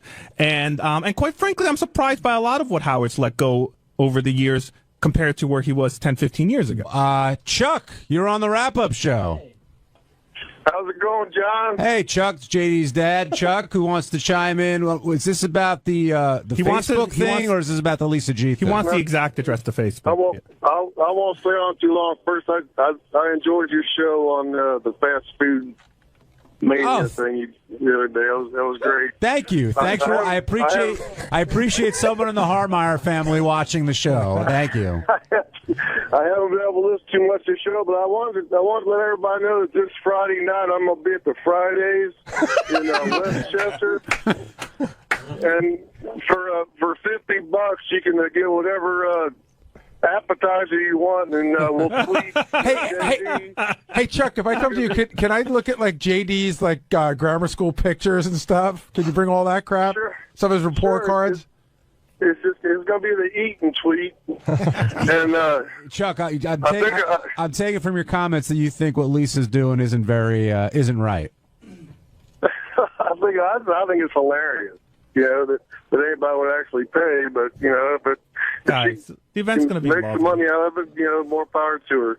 But so how about the argument that, hey, Lisa's really upfront with what she's doing. She's saying exactly what it is. I mean, why do you think somebody's being taken advantage of in the sense that somebody says, hey, I want to meet Lisa G. I'm willing to pay that kind of money. You're taking advantages of people's passion to this show that she had of course, a part of in it because she works here and contributes to the show. But this isn't this is. But you're not using going to our meet. fan You're base. not going to meet Howard. That's a given. But someone could think that there's a one person closer to Howard, and it doesn't somehow matter. they'll work themselves in. You've been with the show since the very beginning. Again, I just remember, and I'm a crazy fan. I admit it. I was a crazy fan, just like half the people who have been hired here. And I would have paid untold amount of money to meet you or to meet. Sal, or I would have waited in line, or got excited to meet High Pitch Eric. And yes, at the end of the day, there's really no one to blame but the person partying with their money who chooses to go to this thing. But she is putting the minimal amount of effort into it. Like even what you were describing to Chuck's dad, if he brought pictures of JD, that's already providing more content than Lisa G is providing. And the report card's an extra. Steve and I were joking the other day, Always. like, oh, maybe we should sell tickets to us arguing about TV shows. We argue about TV shows all the time. Again, that's still providing more content than what Lisa G appears to be providing at this stupid thing where she is telling our fans, asking our fans to pay money to meet me. She's being very upfront. 10% of the net is going to charity, and that's very generous of her. But I just think it's exploitative. I think it's as exploitative as if Howard started putting out junk with his name on it. Chuck, I gotta let you go because there's a bunch of people on the horn. Anything else you want to say? Give me the horn. Give me the horn. I enjoy the show. Have a good day. Thanks, Chuck. Go check out the Pirates take on the Reds. Ralph Cirella, you're on the wrap-up show. Hey, now. Hi, Ralphie. This is all very muddy. I mean, if you allow for one, you have to allow for all. I mean, whether it's money for a cupcake or money to see a train wreck, it's what people want to pay. And I don't see why Lisa is being, who's Jason to decide what her appearing somewhere is worth to somebody. Well, Ralph, the reason why this whole thing started is because Howard says it bothers him and he doesn't know why. So you're pretty close to Howard. Why do you think it bothers him? Well, listen, I know what Jason's saying in the sense of like, hey, she's not doing much. She's just coming there and showing up. But you know what? That's what an evening with Bill Cosby. Bill Cosby just shows up. Maybe people want to go there for Lisa's personality. Maybe she's going to give recipes. I don't know what the fuck she's going to do there, but I don't know how that's any different than the block party. But you don't know how that's different than the block party. Hold on. No, I don't. We'll explain that in a second. But all that being said, Ralph, Gary's question is a good one. Like, why does this get under Howard's skin versus the block party, versus the TV shows, versus Benji Song, Bill versus Cosby, all the other stuff? Why do you think this is irking Howard? Because this isn't, maybe because the block party is such a train wreck that it provides content on the show. Ronnie goes out there and acts like an idiot, and then you've got tape of it, and Howard TV is filming it, and it provides content for the Howard Stern show.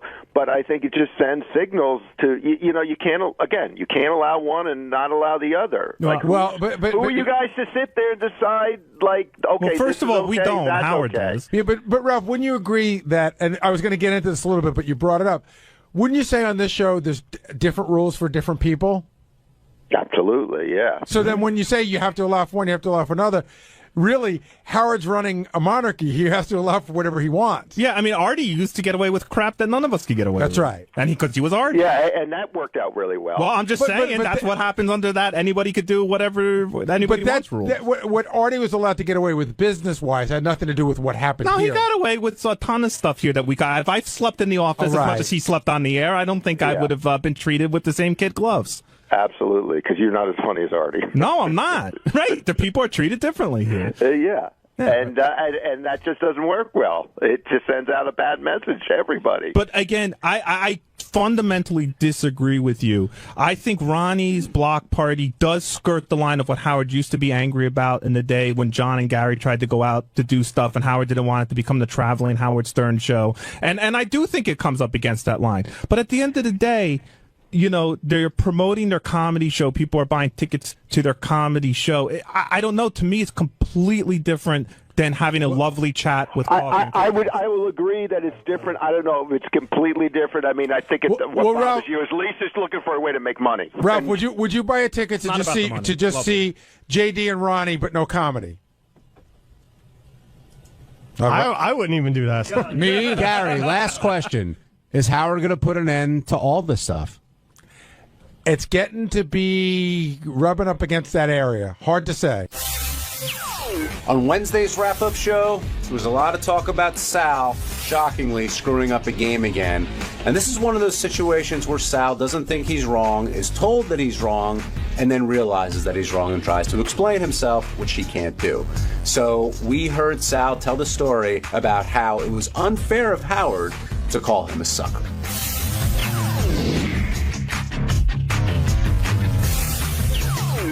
Now joining us on the wrap-up show, the great Sal Governale, who said, Howard, you're a sucker at least 20 times today. Actually, Sal, you refused to say it. That's right. Those were the drops being played, but... Why won't you repeat? Why wouldn't I say it? Yeah, repeat after Howard. Because I wouldn't. It wasn't true. If I did something where he felt like a sucker, I would have said it. Sal, do you feel like the show was used at all in order for you to get those teeth? Or do you think they're two independent things? Yes, absolutely. I made that perfectly clear on your wrap-up show last time. As I said, it's inevitable. There's certainly a bartership deal. People are not stupid. The guy was a fan of the show, and I certainly got a break because he was a fan, which is understandable. But we discussed it wasn't a break. Right, then the break comes back and bites you on the ass. Nothing is ever really a break. There's a price to be paid, whether it's monetarily or getting the shit kicked out of you by Howard Stern. There's a price to pay, and I've learned it the hard way. Sal and I talked a little bit today. I was explaining that some of the money was for the actual physical things needed to do this, and the rest of the money was free. Yeah. So Sal didn't really get a break. He really got the dental work for free. Right. And I explained to him that, as Sal said, nobody gives you something for free for nothing. They're always looking for something. Let me take a step back on this. Sal, do you feel you were unfairly blamed for the problems with the Bigfoot game? Because that's how this all started.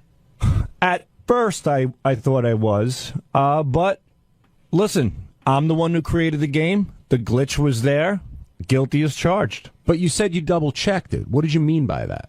I double-check all my work. In this particular case, and I don't know why. I don't know why I do these things, but... I always give my... That seems to be the mantra this week. I heard Tim saying that earlier in the week.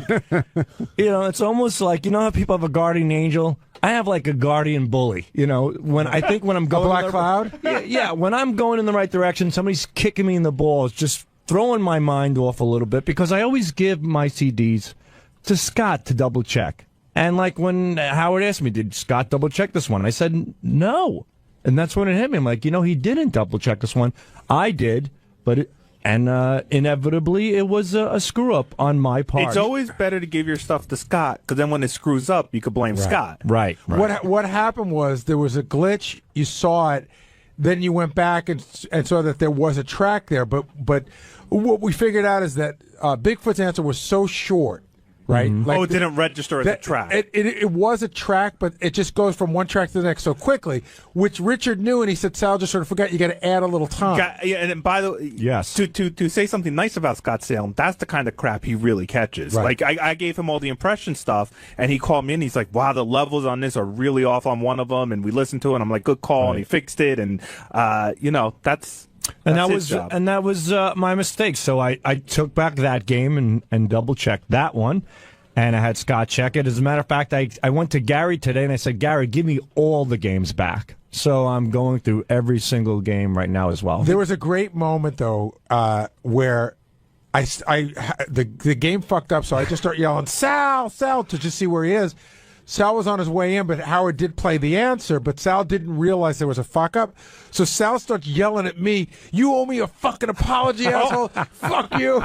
Wait, can I just say, could I have my headphones on? You guys went from 0 to 1,000 the second Howard said that this isn't working. There's a reason why. Before, you guys were yelling so loud at each other that you couldn't hear Howard screaming about who do I have to blame, and I didn't know what was going. You came out with it was definitely like a sibling moment. What happened was I just yelled Sal as loud as I could to see where he was. I was coming around the bend. I was by the Howard TV room. I saw what happened. I'm like, whoa! Came around the bend, and Gary goes, Sal, where the fuck are you? What's going on? I go, Gary, and then I heard, as I was coming, I heard Howard fix it, and I heard the track come through. I'm like, all right, it was a Howard issue, with the CD player. I go, Howard just fixed it, Gary. How about an apology? So Gary looks at me and goes, fuck you. Yeah, that's where I started hearing everything. So then Gary sits in his office. I go, how about an apology for that? And Gary goes, go fix your teeth, asshole. I go fix your fucking teeth. And all of a sudden, waiter, Sal, Howard wants you. It is fucked up. I'm like, oh, God, no. All I hear over my head. So this whole argument was going on over attitudes, and in the end, I was called into the studio thinking I was victorious, and boom. But what you didn't realize when you were in the studio, you still didn't realize you were wrong. You didn't realize you were wrong, and Gary is screaming. Yeah. He's deflecting. He's deflecting. And I mean, you were charged up, Gary. Oh, yeah. Well, yeah, he was trying to make it go somewhere else, but you didn't realize you were wrong. So Right. you were, no, Howard, I don't know what you're wrong. Yeah. And then I was sitting there going, oh, my God, Sal's really digging the hole deeper because he doesn't know he's wrong yet. Yeah. How did you not know you were wrong, though? Like, in what? Well, like, I was arguing with Gary. I got called in, and I thought Howard called. I thought somebody sent up a note that Gary and Sal are fighting over the track. So in my mind, I'm thinking, all right, I'm going to go in, and then Gary's going to get called in, and Gary apologized to Sal. Here I am thinking it's going to be that way. And by the way, I just want to say, the desperation move if I'm beating you is you bring up the sleeping. I know, dude. That was 4 years. I mean, how old is that? Hey, listen, where am I going to go? I get it. I get it. You're drowning and you grab at anything. Anything. But what really, I think, really changed it was, one, I think Howard saw your point a little bit, and I think you were starting to cry. No, I wasn't. That's why I ran in. I got worked up, but I certainly wasn't starting to cry. I wasn't going to run in with the camera until I looked at the monitor and saw how worked up you were. And I'm like, I better get the fuck in What there. was bringing you to tears? The fact that Howard thought you were lying, or were you emotional in any way? You were, Sal. You were over the top at a certain. It was the whole sucker thing, and he said you outsmarted me. I would never. That's just impossible. Well, no, it's not. It's impossible to outsmart Howard Stern, in my opinion. Yes, in any capacity. Yes, that's what I'm saying. So. And he kept going with that and the whole Howard Sucker thing, and I'm like, this is just crazy, and that's why I just snapped. And he threatened to break up you and Richard. And I know to you that's blasphemy, but it seemed like it might be going there. If it goes there, it goes there. And you know what? You'll see the results. Rich and I are a think tank. We work every day. We bounce ideas off of each other. We work great together. It's like breaking up Captain and Tennille. Is that a bad thing? Yeah, Sal, actually, they got divorced, and she had a much better career. Sal, if this happens, it's like breaking up Donnie Marie. Keep your mouth shut, because the way Howard described it on the air, you will be getting your own office, and Richard will be sharing an office with I would Scott. hate that. I would hate. You would rather share with Scott? I would be in a bathroom with Richard. I would be in a dumpster with Richard. But if you and Richard together isn't an option, wouldn't you rather be alone than be paired up with Scott the engineer? I don't know. My brain can't even go there. That's like saying you're separating a child from me. I'm not kidding. Are you ready You're for a grown man? Are you ready for a world, say in 3.5 years, where the show ends and everybody has to go out and do their own thing? Are you and Richard going out as a team, or are you going to go out and do your own thing? It all depends. If we want, right now we're planning as a team, but we also can do our own thing as well. Let me tell you something from experience. If you're a team, one of you end up stabbing each other in the back. It's just what happens when two guys that work team up on something and live together. I don't know about that.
Another old friend of the show.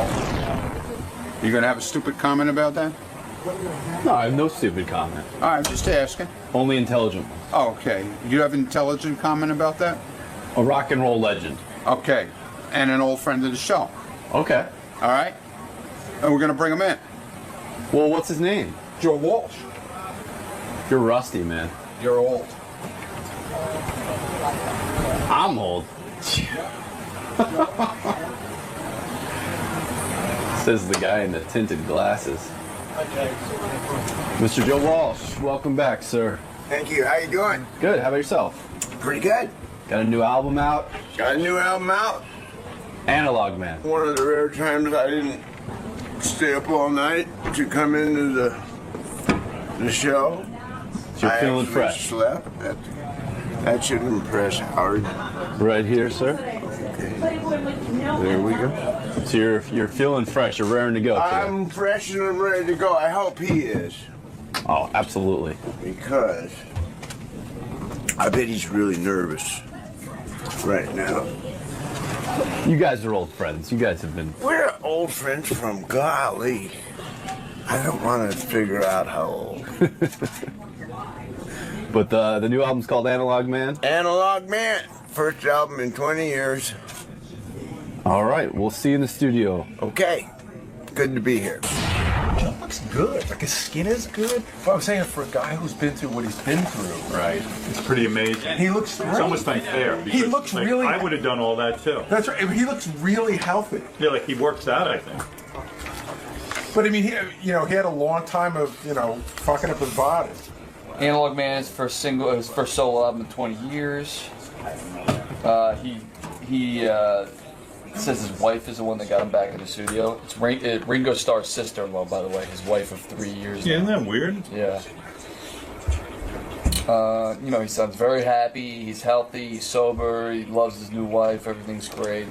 Do you almost think musically, like Joe's in his own sort of genre? Like, I was thinking about this, that just to discuss a little bit. Like, he's not like a Led Zeppelin guy. He's not huge. He's not like a super, but Right. he's been in a super group. Yeah. But he's been big on his own. But he's overlooked, kind of. Oh yeah, like when you talk about the top 10 greatest guitarists of all times, why Joe's name is, it's always like Buddy Guy. Yeah. It's a lot of old black guys. I think a lot of people took him out of the running because he was such a goof. That's right. Right. No, he did act goofy for a long time. Sorry, go ahead. He talks about how he talks to Ringo Starr for advice. He's very unaffected by his fame. Stevie Nicks, clearly sounds like she's still in love with him. She says that they broke up because they both had heavy cocaine addictions. But basically says he was the love of her life, and he's the only man she'll ever really love. Something like that. It was pretty quiet. I mean, I heard it. But I knew about the Don Henley thing, but I never knew about her and Joe. Joe, come on in. Joe Walsh from the legendary Eagles, of course. Look at you. Gary salivating over here. You look good, my man. Take a seat. Hi, how are you? He looks real good. Good to see you. Yeah, he does look good. You look good. Are you amazed? Like, you're so healthy now. You look terrific. You look like a different man from the guy I knew back when. I am. You are a completely different man. Yeah. Yeah, and it's strange even being in the room with you now because it's a whole different energy. I never That's knew. because I didn't stay up all night. Well, I never knew the Joe I was going to get. Yeah. Do you ever go back and look at your old appearances, whether it's on this show or wherever you were, where you were really completely fucked up and you were drinking? I don't even know back then. Were you just drinking or were you coking and heroin and whatever you had? Really? It was what I did. Right. Till you were out, and then I left. Did you ever figure out, to be serious, did you ever figure out what it was that kind of made you crazy enough to want to destroy your body and destroy your mind? There had to be something really behind that, right? Well, being an alcoholic. No, but I'm saying there's a reason one becomes an alcoholic, don't you think? Or do you think it's just a disease that randomly hits somebody? I always think there's some psychological basis that your father was either, like, maybe it goes back to your parents. It is probably hereditary, yeah. But I tell you what happened for me. Right. I wrote some songs that were pretty good. Right. When I was high. James Gang Rides Again came out, did really good. Right. Made that when I was high. So I made a mistake of thinking it was a winning formula. Right. I played some concerts in front of people when I was high, and they loved you. Well, they were high too. But, right. You know, yeah. but then later, you know, when I didn't do an album, when I did an album that didn't do so good, I thought, well, I'm not nearly high enough. Right. Oh. And I chased it. Robin. Hey.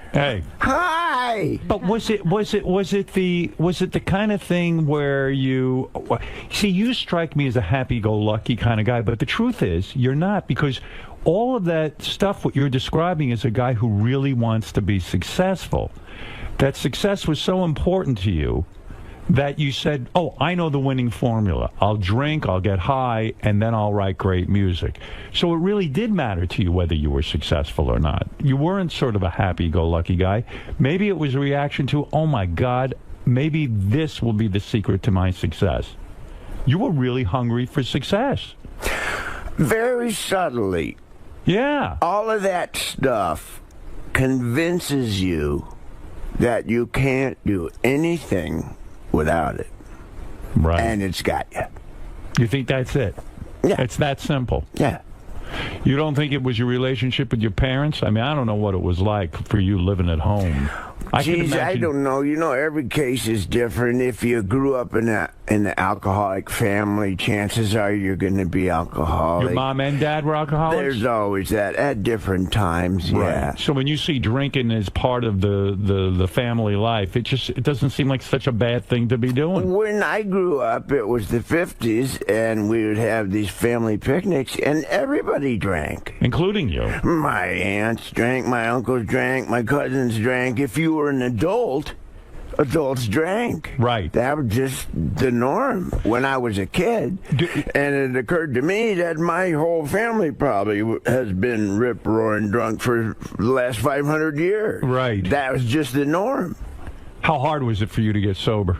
Hardest thing I ever did. Yeah, and now you're happy, right? I hear reports on you, because I care about you, and when I hear you're so happy now, I really do get happy for you, because, you know, think about all your contemporaries.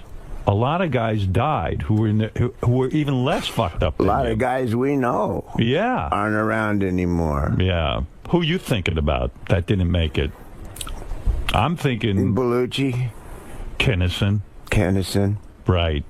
And Keith Moon.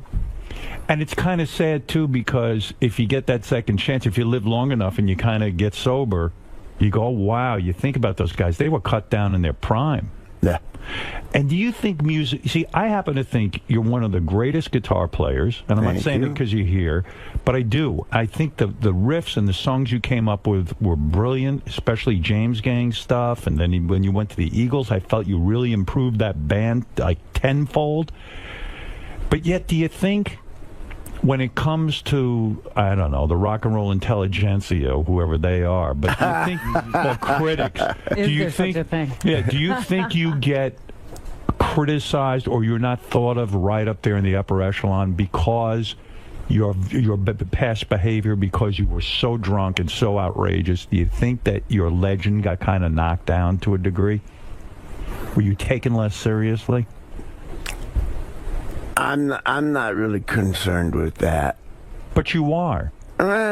Because you're the guy who sat there and drank because you destroyed your own body because you thought that was the formula for success.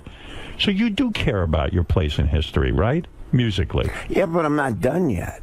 No, I know you're not. But I'm saying, I don't, when I see the list in Rolling Stone of the top 10 guitarists in the world. Joe's not on it? Yeah, and I don't quite know why. You really are. Do you still practice your guitar every day? Yeah. It's that important to you? I try and play every day, yeah. Is it true you take guitar lessons to this day?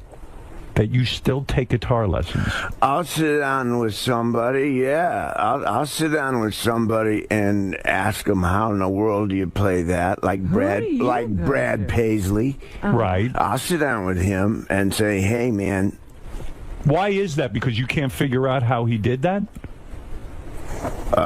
Well, probably, but it saved me 5 or 6 hours if I just ask him. But does anyone ever come to you and say, hey, Joe, teach me how to play? Teach me how to do that? Not really, but does that bother you? Bothers me. You're the guy who should be giving guitar lessons, not getting guitar lessons. Well, you know what I'm saying? Who does he think is the greatest? Who are your heroes musically?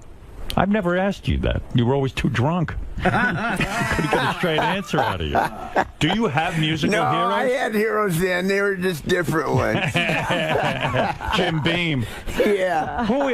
Seriously, who are your heroes? Well, the guy that's the grandfather of us all is Les Paul. Right.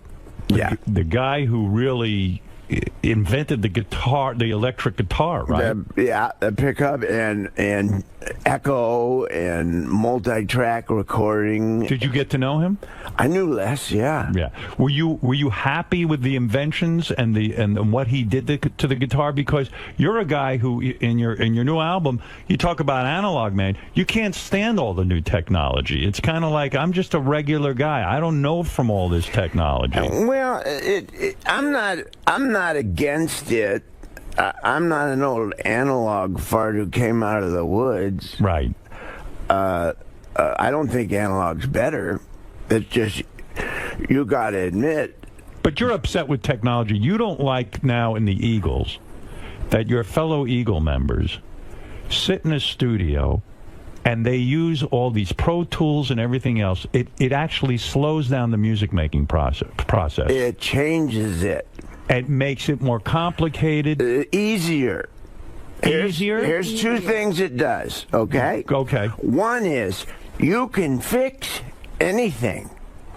Which is bad. Bad, I think. Temptation to fix everything. You lose the soul of the music, don't you? If we'd had Pro Tools when we were doing Hotel California, we'd still be working on Hotel California. Because what you're saying is Hotel California has imperfections, so to speak. And those imperfections are kind of the cool things about it. The charm. Human. And so when you get in the studio now with the Eagles, they sit and go, wait a second, that note's just a little bit out of tune or it's a little bit off. Let's fix it.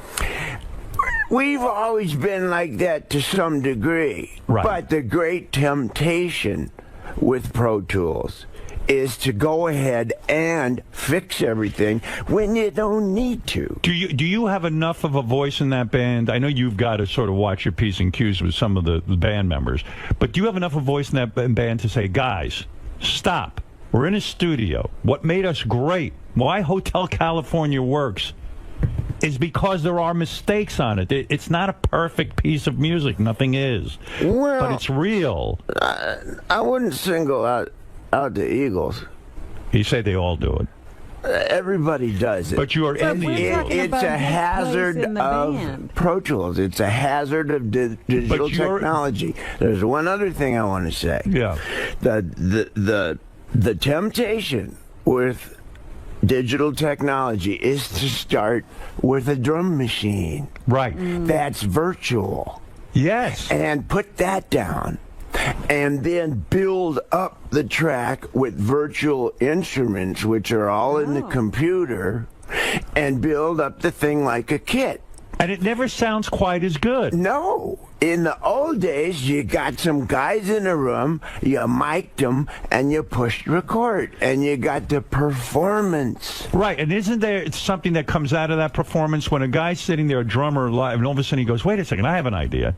What if I hit it this way? Or you go, wait, I got a better riff. Or that's the magic of being in a studio with a bunch of guys. That's rock and roll from 1954 to 1962. But when you recorded the last Eagles album, and by the way, the album did well. I mean, there was an experiment, too. You sold it through Walmart, and it sold really, really well. And this is a tough day and age to sell music. Yeah. So the experience for you was not the same. Were you all in the studio at the same time, or was it all done with building it up one at a time? There's a temptation. Right. To do it that way. Do you put up a protest in the band, or you just go along with the flow? I go along with the flow. We do it various ways depending on what we're trying to accomplish. Is it liberating now that you have a solo record out because you don't have to deal with the, I'm not going to call it nonsense, but the politics of the Eagles? Is it a liberating experience for you to go in and do it your way? It's, what do I say? Yeah, but I mean, for all of us, I mean, Don's down in Nashville. Doing his own thing. Recording. Glenn made an album. But for you get to do it your way now. I get to do it my way, yeah. Is there a part of you that goes, I'll show these fucking guys how an album should be made? Nah. Never. Nah. There's no anger there, no bitterness. Nah. Have you given up all your friends from the old days? In other words, you used to come in with a boatload of characters that were hanging around. I'm talking about the days when you got my entourage. You had an entourage of guys who could drink you under the table. You know, there was the bass player, Rick the bass player. Are you done with those guys? Are they bad influences, so to speak, on you, or triggers for you? Well, Rick's exempt. Right. He plays with Neil Young now. Yes. He's cleaned up. He's doing great. That's good. For him. Yeah. Yeah. You have to change all your friends. I know. You have to. Yeah, or else you get sucked into the vortex. Yeah. Yeah. Well, you were another one. We felt like we were the friends that got, and we never did all that stuff with you. Yeah, but we were good for a influence. while, you didn't come see us. Yeah, were we part of the problem? Someone stole my identity, Robbie. Yeah. You know, when I was thinking about you, there was a great... I know you're happily married now. You've been married, what, 3 years? 3 years. Oddly enough, to Ringo Starr's sister-in-law? No. Wait, Yeah, your wife, your wife is... Are you sure? Do you know who you're married to? Wait a second. Ringo? Yes, I do. Yeah, who are you married to? My wife is the little sister of Ringo's wife. Barbara Ringo, Bach? right. Yes. And you are now happily married. It's the part of me that was missing.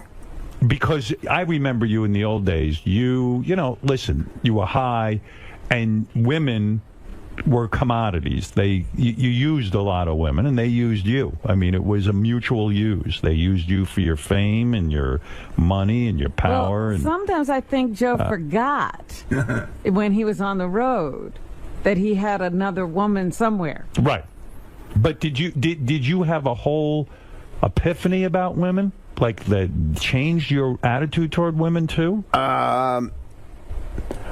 Well, the first thing that you can't do when you try to get sober is have a relationship. Right. They say that's the worst thing. Yeah. So I did that for a while. You did. You did all the wrong stuff. You sabotaged your recovery by being in a relationship with a woman during it. Yeah. Yeah. Yeah. And that didn't work good. So they're right about that. Yeah. These people know what they're talking about. Yeah. It didn't work good because she becomes your drug, right? Or a reason to drink. Ah. In other words, you'd start fighting with a woman, the relationship gets too heated up, you haven't worked on yourself enough, and then boom, everything goes kablooey and you need a drink. Women are a great reason to drink. Wouldn't you agree?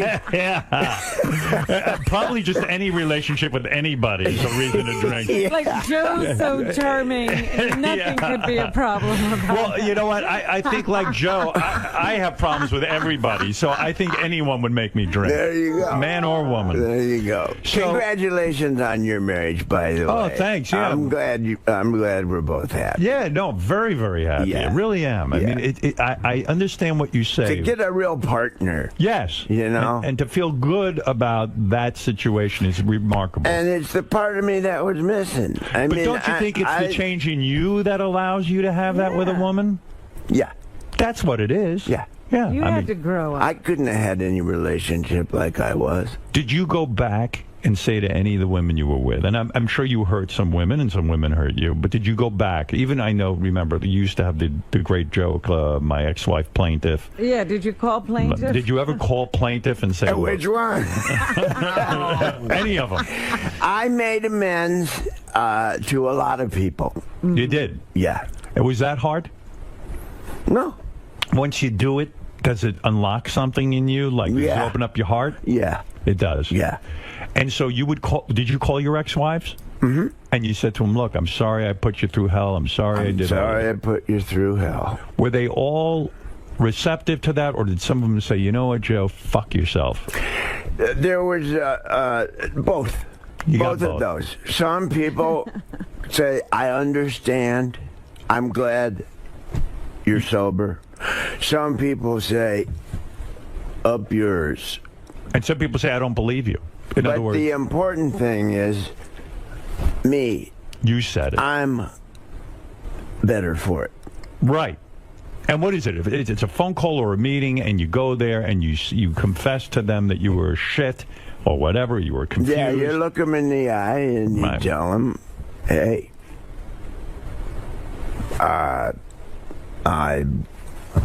I was really a bad person to you, and I regret it, and I'm sorry. Wow. Boy, that's heavy. That's hard. It's heavy, but I mean, that's part of recovery. Because you live in all that garbage. You constantly, even now, everybody goes into the past and digs around in a pile of stuff. Right. And you look for something to be mad about. Right. You look for something to get in a bad mood about. And you attach an emotion to it. And then you're in a bad mood. And none of that exists. All that anger is in you. Yeah. If you clear that out by making amends, you stand a chance. Right. Well, it's a tough. I tell you what, that is not an easy assignment. Has he decided to have more children? No, you're not having more kids, are you? No, I have lots. Yeah. How many kids? I saw one of your daughters on a TV show. Lucy. She's a very talented girl. Yeah. Yeah. She wants to make it in the music business. She's also acting. She's pretty serious about acting. Good-looking girl, too. Yeah, she's nice. Yeah. And then I saw they got you on the show, too. They schlepped you out. I was like, oh, poor Joe. Well, I showed up for her. Yeah, right, I know. I knew you didn't want to be there, man. I was just watching it, and I go, oh, my God. Me and Dee Snider. Yeah, you guys are all on there. We showed up for our kids. But I know what that show was. Yeah. I enjoyed the show. Yeah. But it was the kids of rock stars who show up, and they had a competition. Yeah. So, but you see these competition shows. That's not the way to really make it. I'm a judge on one of these shows. I know you. How's that going? I love it. But I tell everyone. In fact, I don't know. You are. Well, you don't want to know something? In Vegas, I tell these guys. I don't know if they're going to show it. They don't show everything I say. But I said to them, you got to remember, a lot of hard work goes into it. When I saw them fucking off or doing something weird, I'd say, I know musicians. And these guys work their ass off. They might look happy-go-lucky, but how many hours did you spend in your life not only sitting alone in a room with the guitar, but also going out on the road and playing in front of people and learning that, even if you're playing in front of two people, life can really suck and it's not that easy. I mean, there's a lot of hard years. There's no quick fix, right? It's your 10,000 hours. Your 10,000 hours. And you put them in. Yeah. Yeah. And you have, too. Yeah, I mean, we all do. You used to sell mattresses. I did. I still do. I was shocked to learn, though, in your life, one of the great romances was Stevie Nicks of Fleetwood Mac. And this was kept on the down low, even during your whacked out years. Yeah. How'd you do that? But she says you were the love of her life and probably still are. What, is she one of those people you had to call and make amends to? Mm-hmm. Wow. She's special. She was in love. One of the greatest songwriters ever, right? Stevie Nicks. Yeah. No?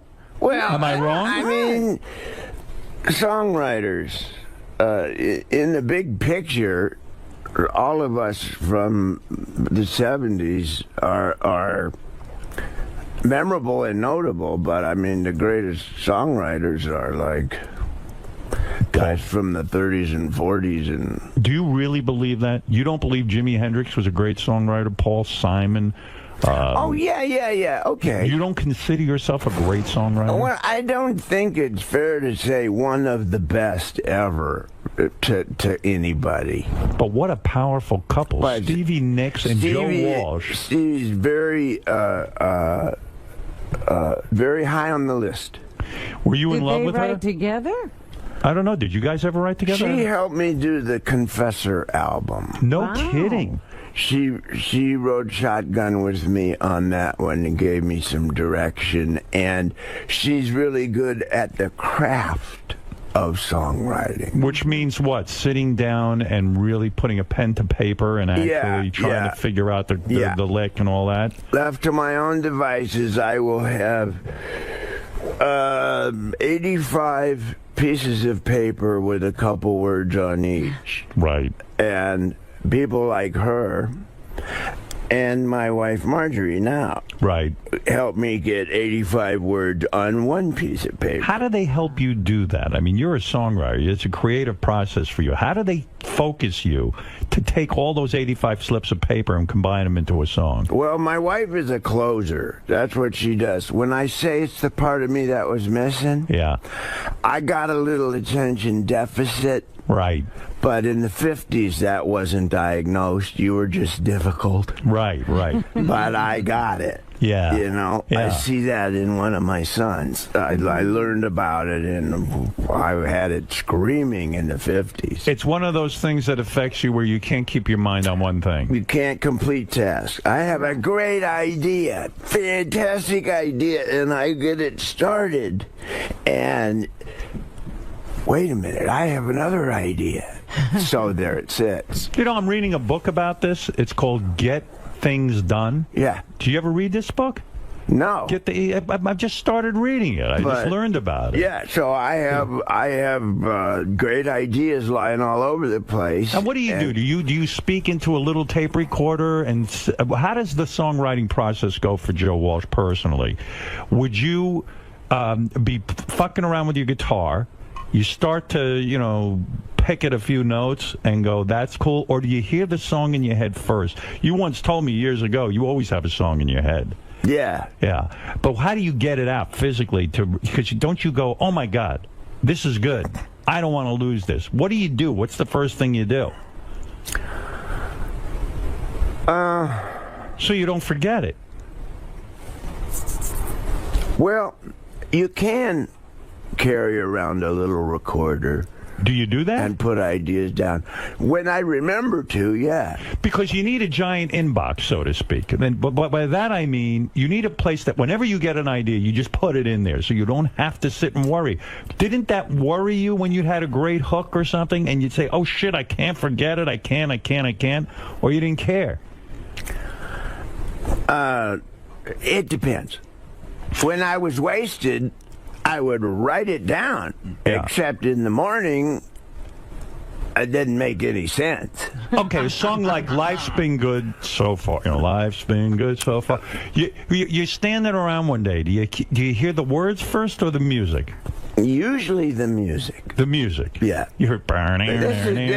It's real abstract, and I think it's the same for all of us.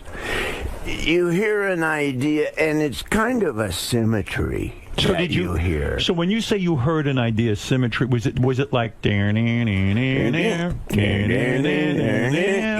a matter of fact, yeah. That's what you heard. Yeah. And then you go, I don't know what the fuck to do with that. Well, you go, okay, there's something. Right. Now, what do you do with that? You go over to a tape recorder and you go. I kind of have a place in my head that it goes with different drawers. Really? And you retain this? Yeah. I wonder how. I'm wondering, why don't you think this is something you've heard before? You know, like you're humming somebody else's tune. I'm amazed that I would sit there and think how many songs he forgot that are in that drawer. Well, think of how many songs never got written that people had. Yeah. Robin, you're right.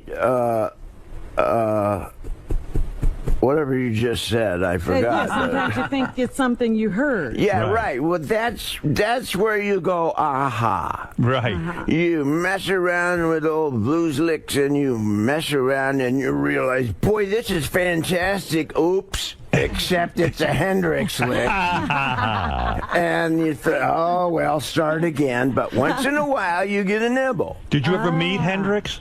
Yeah. Oh, you did? Yeah. Did you ever get to play with him? Not live.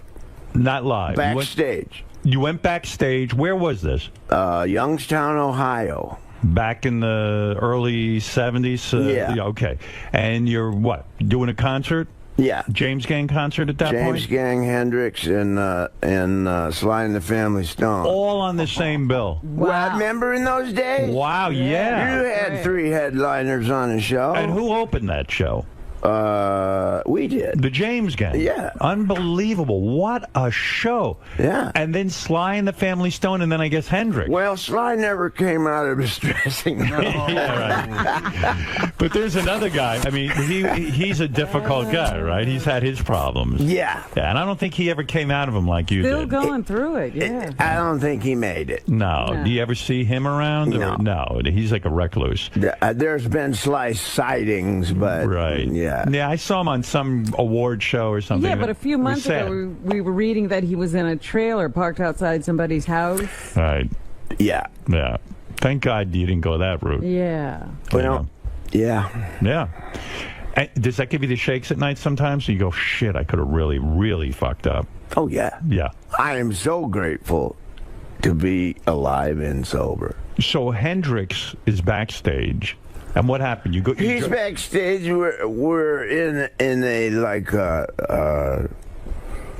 dressing room, which is like where a hockey team changes or something. You know, not glamorous. So yeah, right. and he's there, and I finish, and we finish, and we're in the same dressing room. So he's sitting playing his guitar, and I come in with mine. Right. And you have a jam session, so to speak. A little bit. Yeah. I showed him my guitar, and he showed me his. Do you get intimidated by a guy like that? Nah, he was a wonderful guy. Of course, I'm intimidated. By his talent, I mean. By him. He had an aura. I mean, he had feathers on. I mean, it was terrifying. Well, you talk about that. I read that Clapton and a bunch of other guys at the time who were considered top guitarists all went to see Jimi Hendrix when he first came on the scene. They went to a club and they all looked at each other and they went, shit, we don't even really play the guitar. What the hell are we doing? What are we doing? That was the famous story. Generally thought by the community, yeah. What the hell are we doing? Did you feel that way? Yeah. You did when you played with him. When you played with him, did he say, oh, wow, Joe, maybe we should get together in a studio and do something together, or never got that far? No, never got that far, but he showed me his guitar, and I paid attention to how the heavy strings, light strings. Right. How high are the strings? What's the action? Because he was a tough one, because he was left-handed. Right. So everything was backwards. That's why he sounded like that. None of us right-handed guitar players could do what he was doing. Was he playing a lefty guitar? No. He was playing a right-handed guitar Upside with his down. upside down. Oh, wow. That's why he sounded like that. Are you and that's kidding? why we couldn't crack the code. Oh, my God. That's See? fascinating. Yeah. That's why we were all hitting ourselves in the head. But that's why you're a great guitar player, because you're a student. You sit there. Those are the guitar lessons you talk about. Yeah. Sitting with Jimi Hendrix, it's a master class. Yeah. Wow. Even if it's 3 or 4 minutes. Right. And I had a Les Paul, and he looked at that, and he was really, really nice, and just a good guy. Isn't it weird too? Because Hendrix is, of course, remembered for his music, but also for the excesses, like the drug taking, fucking chicks, getting plaster cast on his dick. It takes away from his legend in a way. It really does. That's the way it was back then. That's all I can say. Yeah.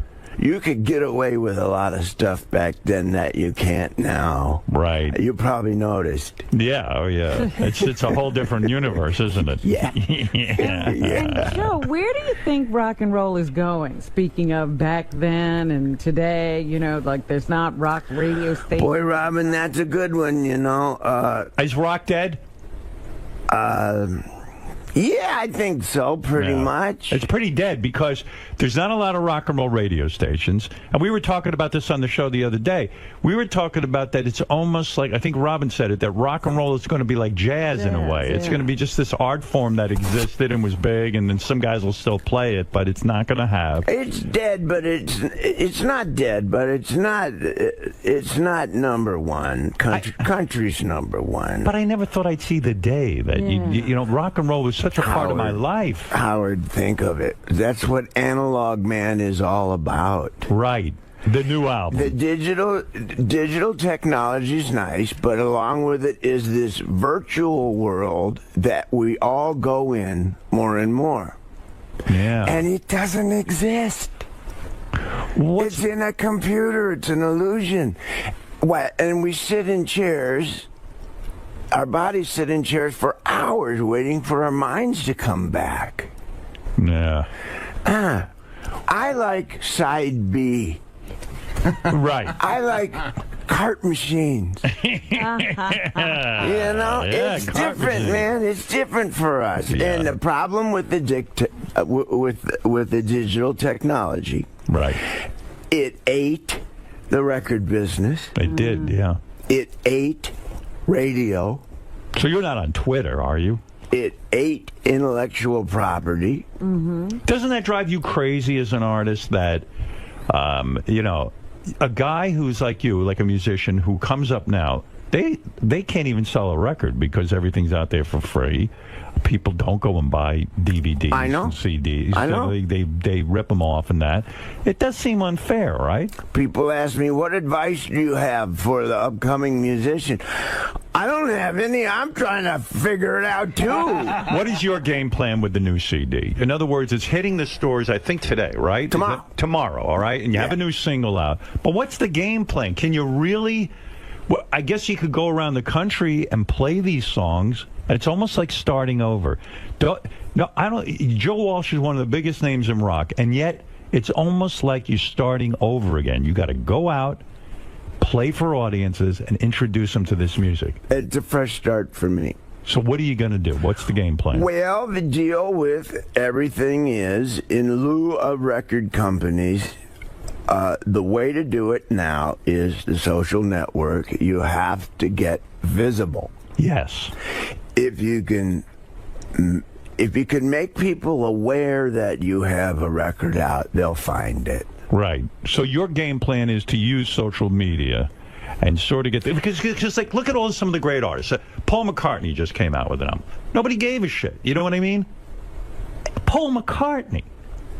It's like... It's like everyone has an even playing field now. There's nowhere to go. There's nowhere to bank on your name. It's just that I feel great for guys like you who have an audience already, and you can go out and do a James Gang tour, or you could go do a Joe Walsh tour, or you could do an Eagles tour. So you're fine. Nothing's going to bother you. But when you put out new music like you just have, that's the conundrum. That's the thing that you can't figure out. You can't assume that you're going to have a hit record. No. What's platinum now? 50,000 copies. That's right.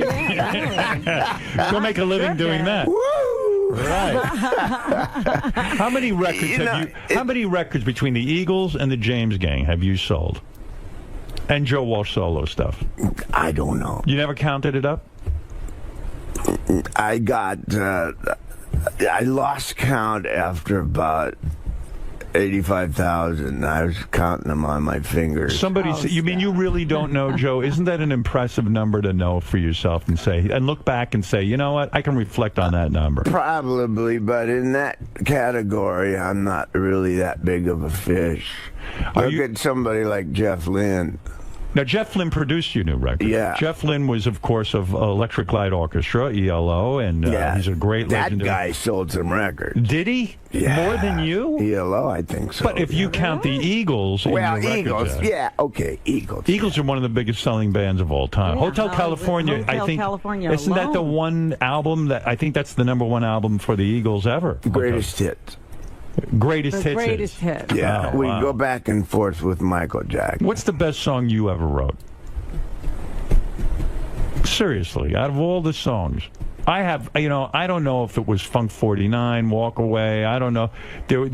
I could name Rosemary. Rosewood Bitters. Rosewood Bitters is more. I think all these great songs. What is the greatest song you ever wrote that you're most proud The of? one you love the most. Yeah. Eagles wise, I co-wrote "Life in the Fast Lane" with Great Don song. and Glenn. Great. Yeah. Solo wise, probably Rocky Mountain Way. Yeah, what a song. Do you still stop and listen to that on the radio? I mean, it's on the radio all the time on classic rock stations. If you hear it, will you stop and listen to it and go, man, that's a good fucking record? Or will Who you wrote just that? Yeah, will you just tune by and say, I don't want to hear it again? One of the things that makes it magic is it's a bunch of guys playing in a room. Right. Rocky Mountain Way.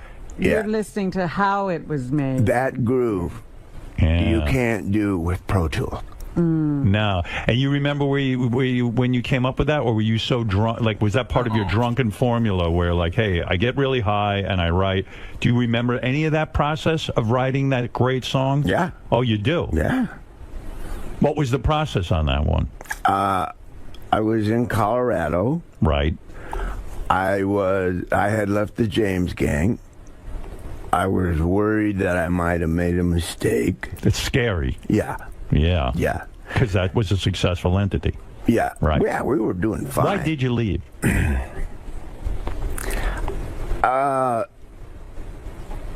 Three-piece band, I just got saturated with playing really loud and being like a kick-ass guitar guy. Right. Playing through Marshalls and stuff. Why, you thought on your own you could, tone it down? I was hearing all these songs like with a piano. And they didn't want that. The other two guys were against it. Kinda. And also your audience demanded you be a certain sound. So Yeah. if you went to a piano, you were afraid the audience would reject. So you just said, fuck it, I'll leave the whole thing. Yeah. Did those guys want to kill you for breaking up something successful? No. Did you call to apologize to them when you got sober? I didn't have to really apologize. I apologized when I quit. I just said, guys, I can't do this. I'm a musician too. Yeah. Yeah. And I gotta go have a look at that. And so so you were scared, you were in Colorado. I'm in Colorado, okay, and I have an album done, which was the Barnstorm album, the first solo album I did, and I'm mowing the lawn. And you were mowing the lawn. I was mowing the lawn. Yeah. Rock stars mow lawns? I didn't have any words for Rocky Mountain Way, but we had the track done. Right. And I'm just dead in the water about this song. What is it about? You mean you just hear music? There's no vocal. There's no tune, really, except that. If there were words, I hear where they go. But you don't have the actual words. I don't know what they are. So how do they come to you? Well, I'm mowing the lawn. I look up, and there's the front range of the Rocky Mountains with snow on them in the summer. Right. And it knocked me back because it was just beautiful. And I thought, well, I have committed. I'm in Colorado. It's too late to regret the James Gang. The Rocky Mountain way is better than the way I had because the music was better. And I got the word bam. And he's telling us this, tells us that, changes it every day. That's about the James Gang's manager. Right. We don't need the ladies crying because the story's sad. That's giving up the regret of leaving the James Gang. And I got all those words all at once, and I ran into the house to write the words down. And the lawnmower kept going over into the neighbor's yard and ate the garden. It was an expensive song to write, but... Oh, I got the chills when you tell me that. Yeah, that's incredible. I get the chills because that's such a fucking cool process. I wish I had that ability. Yeah, that is amazing. Do you have trouble with your neighbors? You had a neighbor, you had a problem where some neighbor was like stalking you or something, or you had to go to court with the guy, or there was something, he came over with Oh, yeah, that guy. What happened there? He finds pieces of property and builds houses on them. Right. And they shouldn't really have houses on them. Right. But he has friends at City Hall. Oh. And,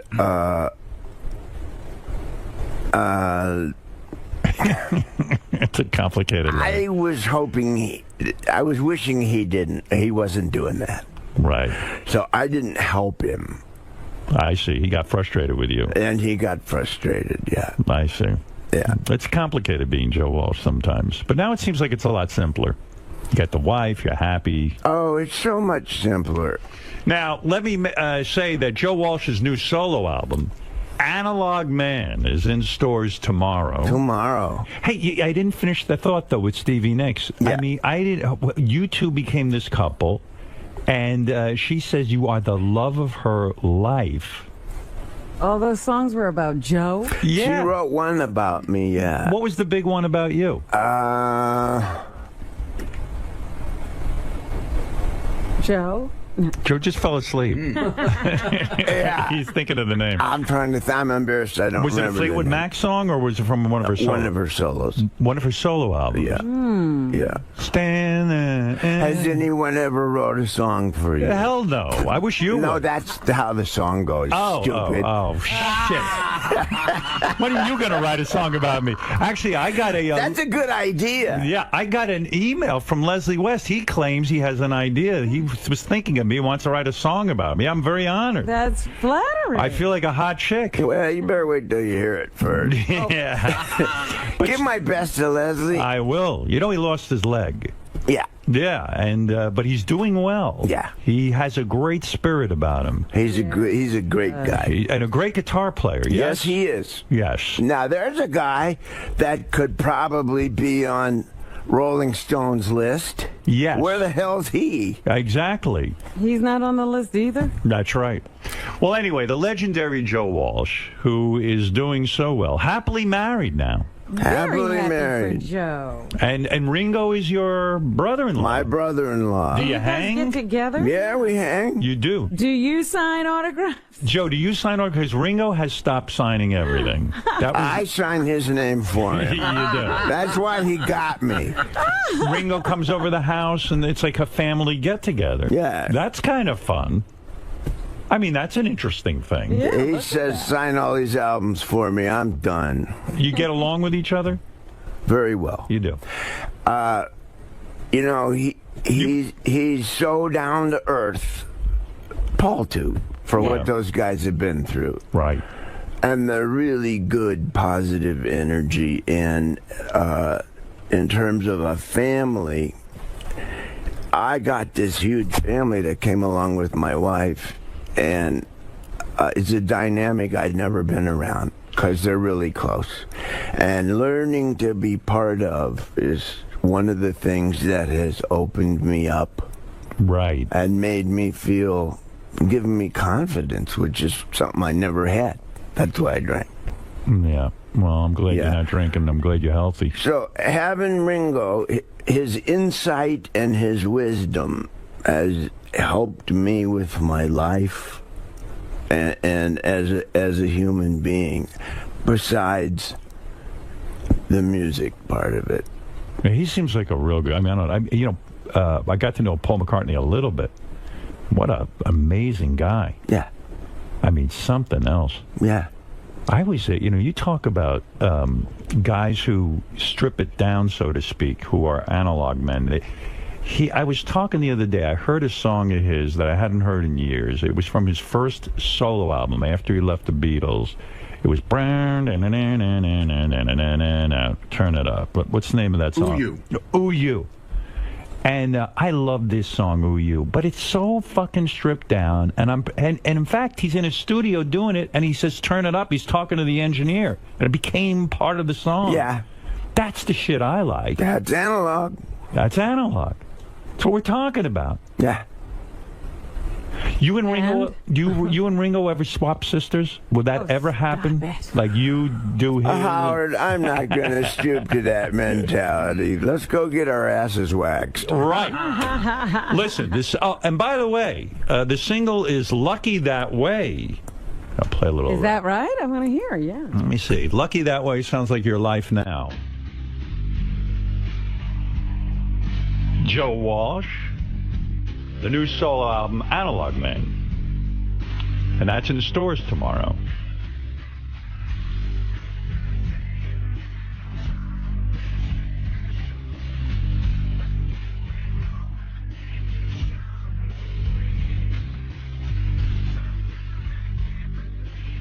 Why do you always do that? In a lot of your songs, when you're singing about yourself, you say, "I'm not that special." I'm like, But you may know me. Even like in Life's Been Good, you're like, "Yeah, my fans love me, but I'm not that great an artist." Why do you put yourself down in your own songs? Well, I could either explain it or you could listen to the song. It's in there. Okay. Oh, it's in there. All right. It feels good to be you. It does.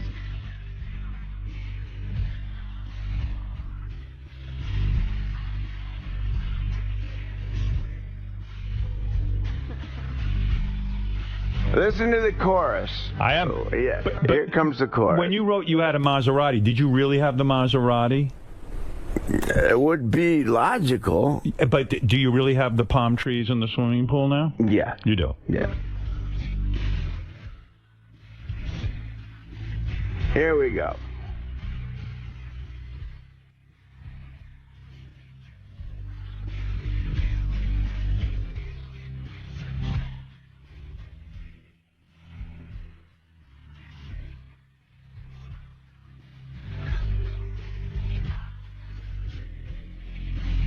Here we come. This is it.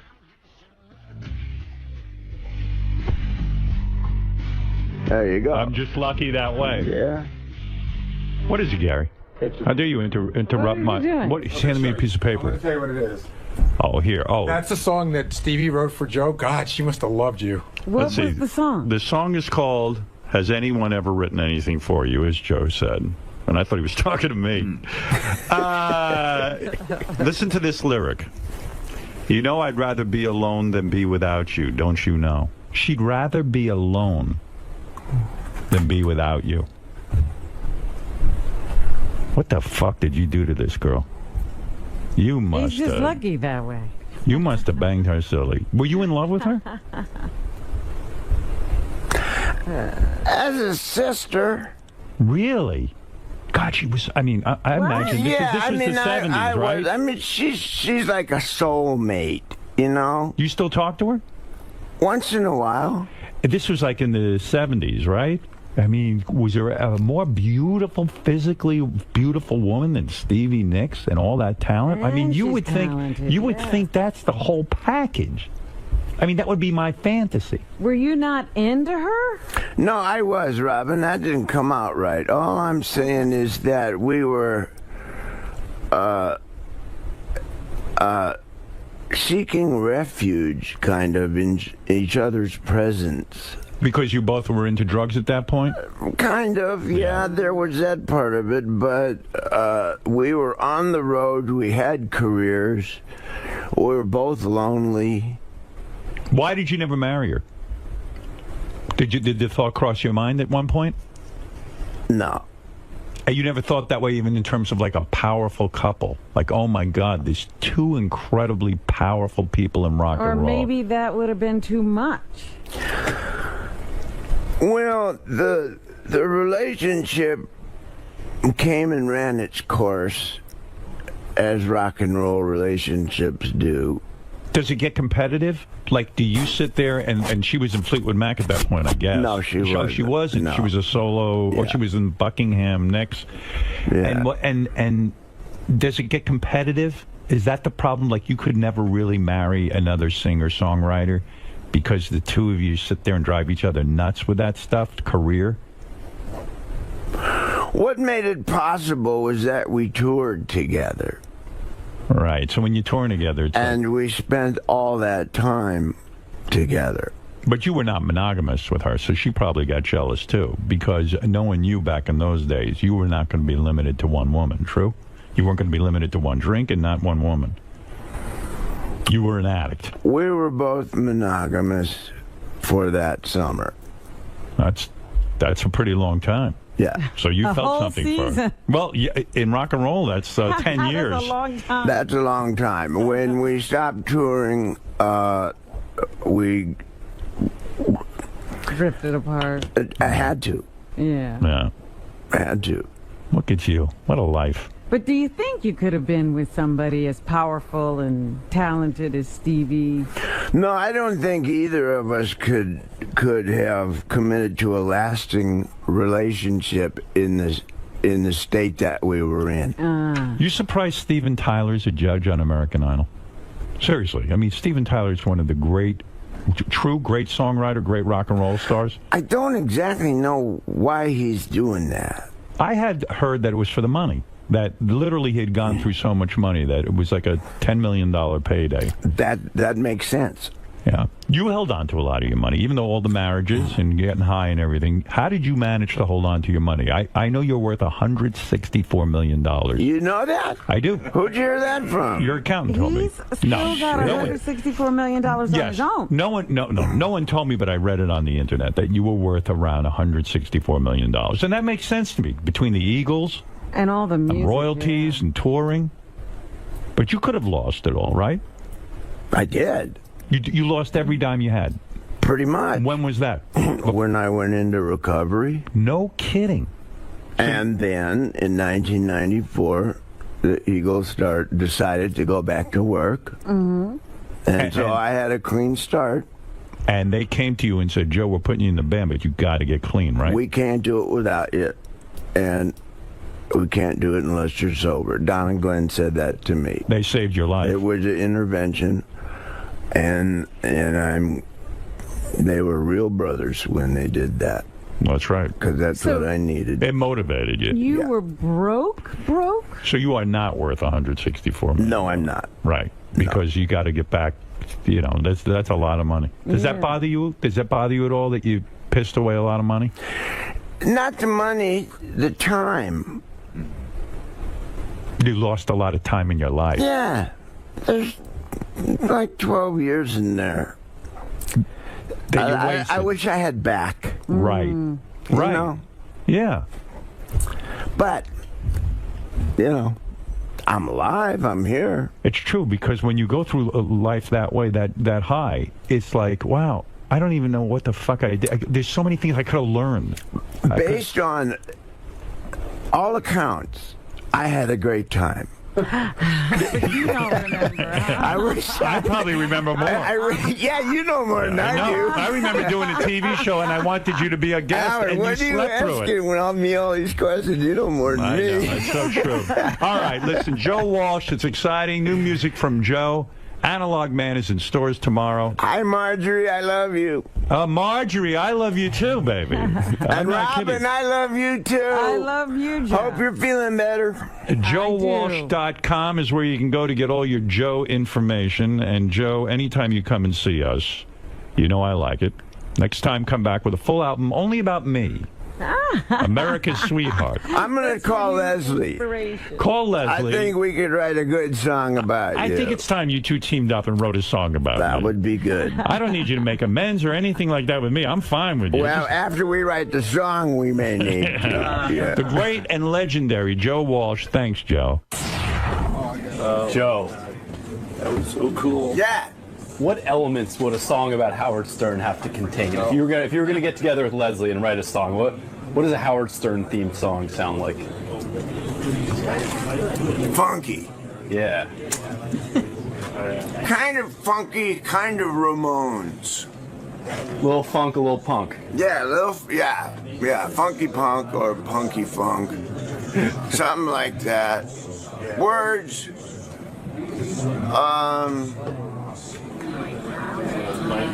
Parts of it really nice and friendly, and parts of it awful. You know, like Howard. Reflects his personality. Yeah. Yeah. I'm going to talk to Leslie West, and I'll get back to you with more of it. Cool. I think that would be a great song to hear. Now, we got to think of stuff that rhymes with Stern. Burn. That's your homework assignment. Burn is my first word there. Yeah. He's got a fire inside him. Yeah. What rhymes with Stern? Well, no, I'm not going to go there. Great to be back. Joe, it's great seeing you. One quick thing I was going to ask you. You guys seem very like-minded when you talk about, digital technology and the virtual world and its influence on music. Do you think Howard's an analog man in spirit? The way he approaches his show and the love of the performance and some of the errors that come along with it? Howard wouldn't be Howard without all those analog years of being on the radio and, like I say, cart machines and stuff. Howard very good and belongs in the digital age. I know about it too, but Howard wouldn't be Howard without all those years of knowledge and insight of the analog days. That's all I'll say. All right, Joe. Best of luck with the new album. Yeah. See you soon.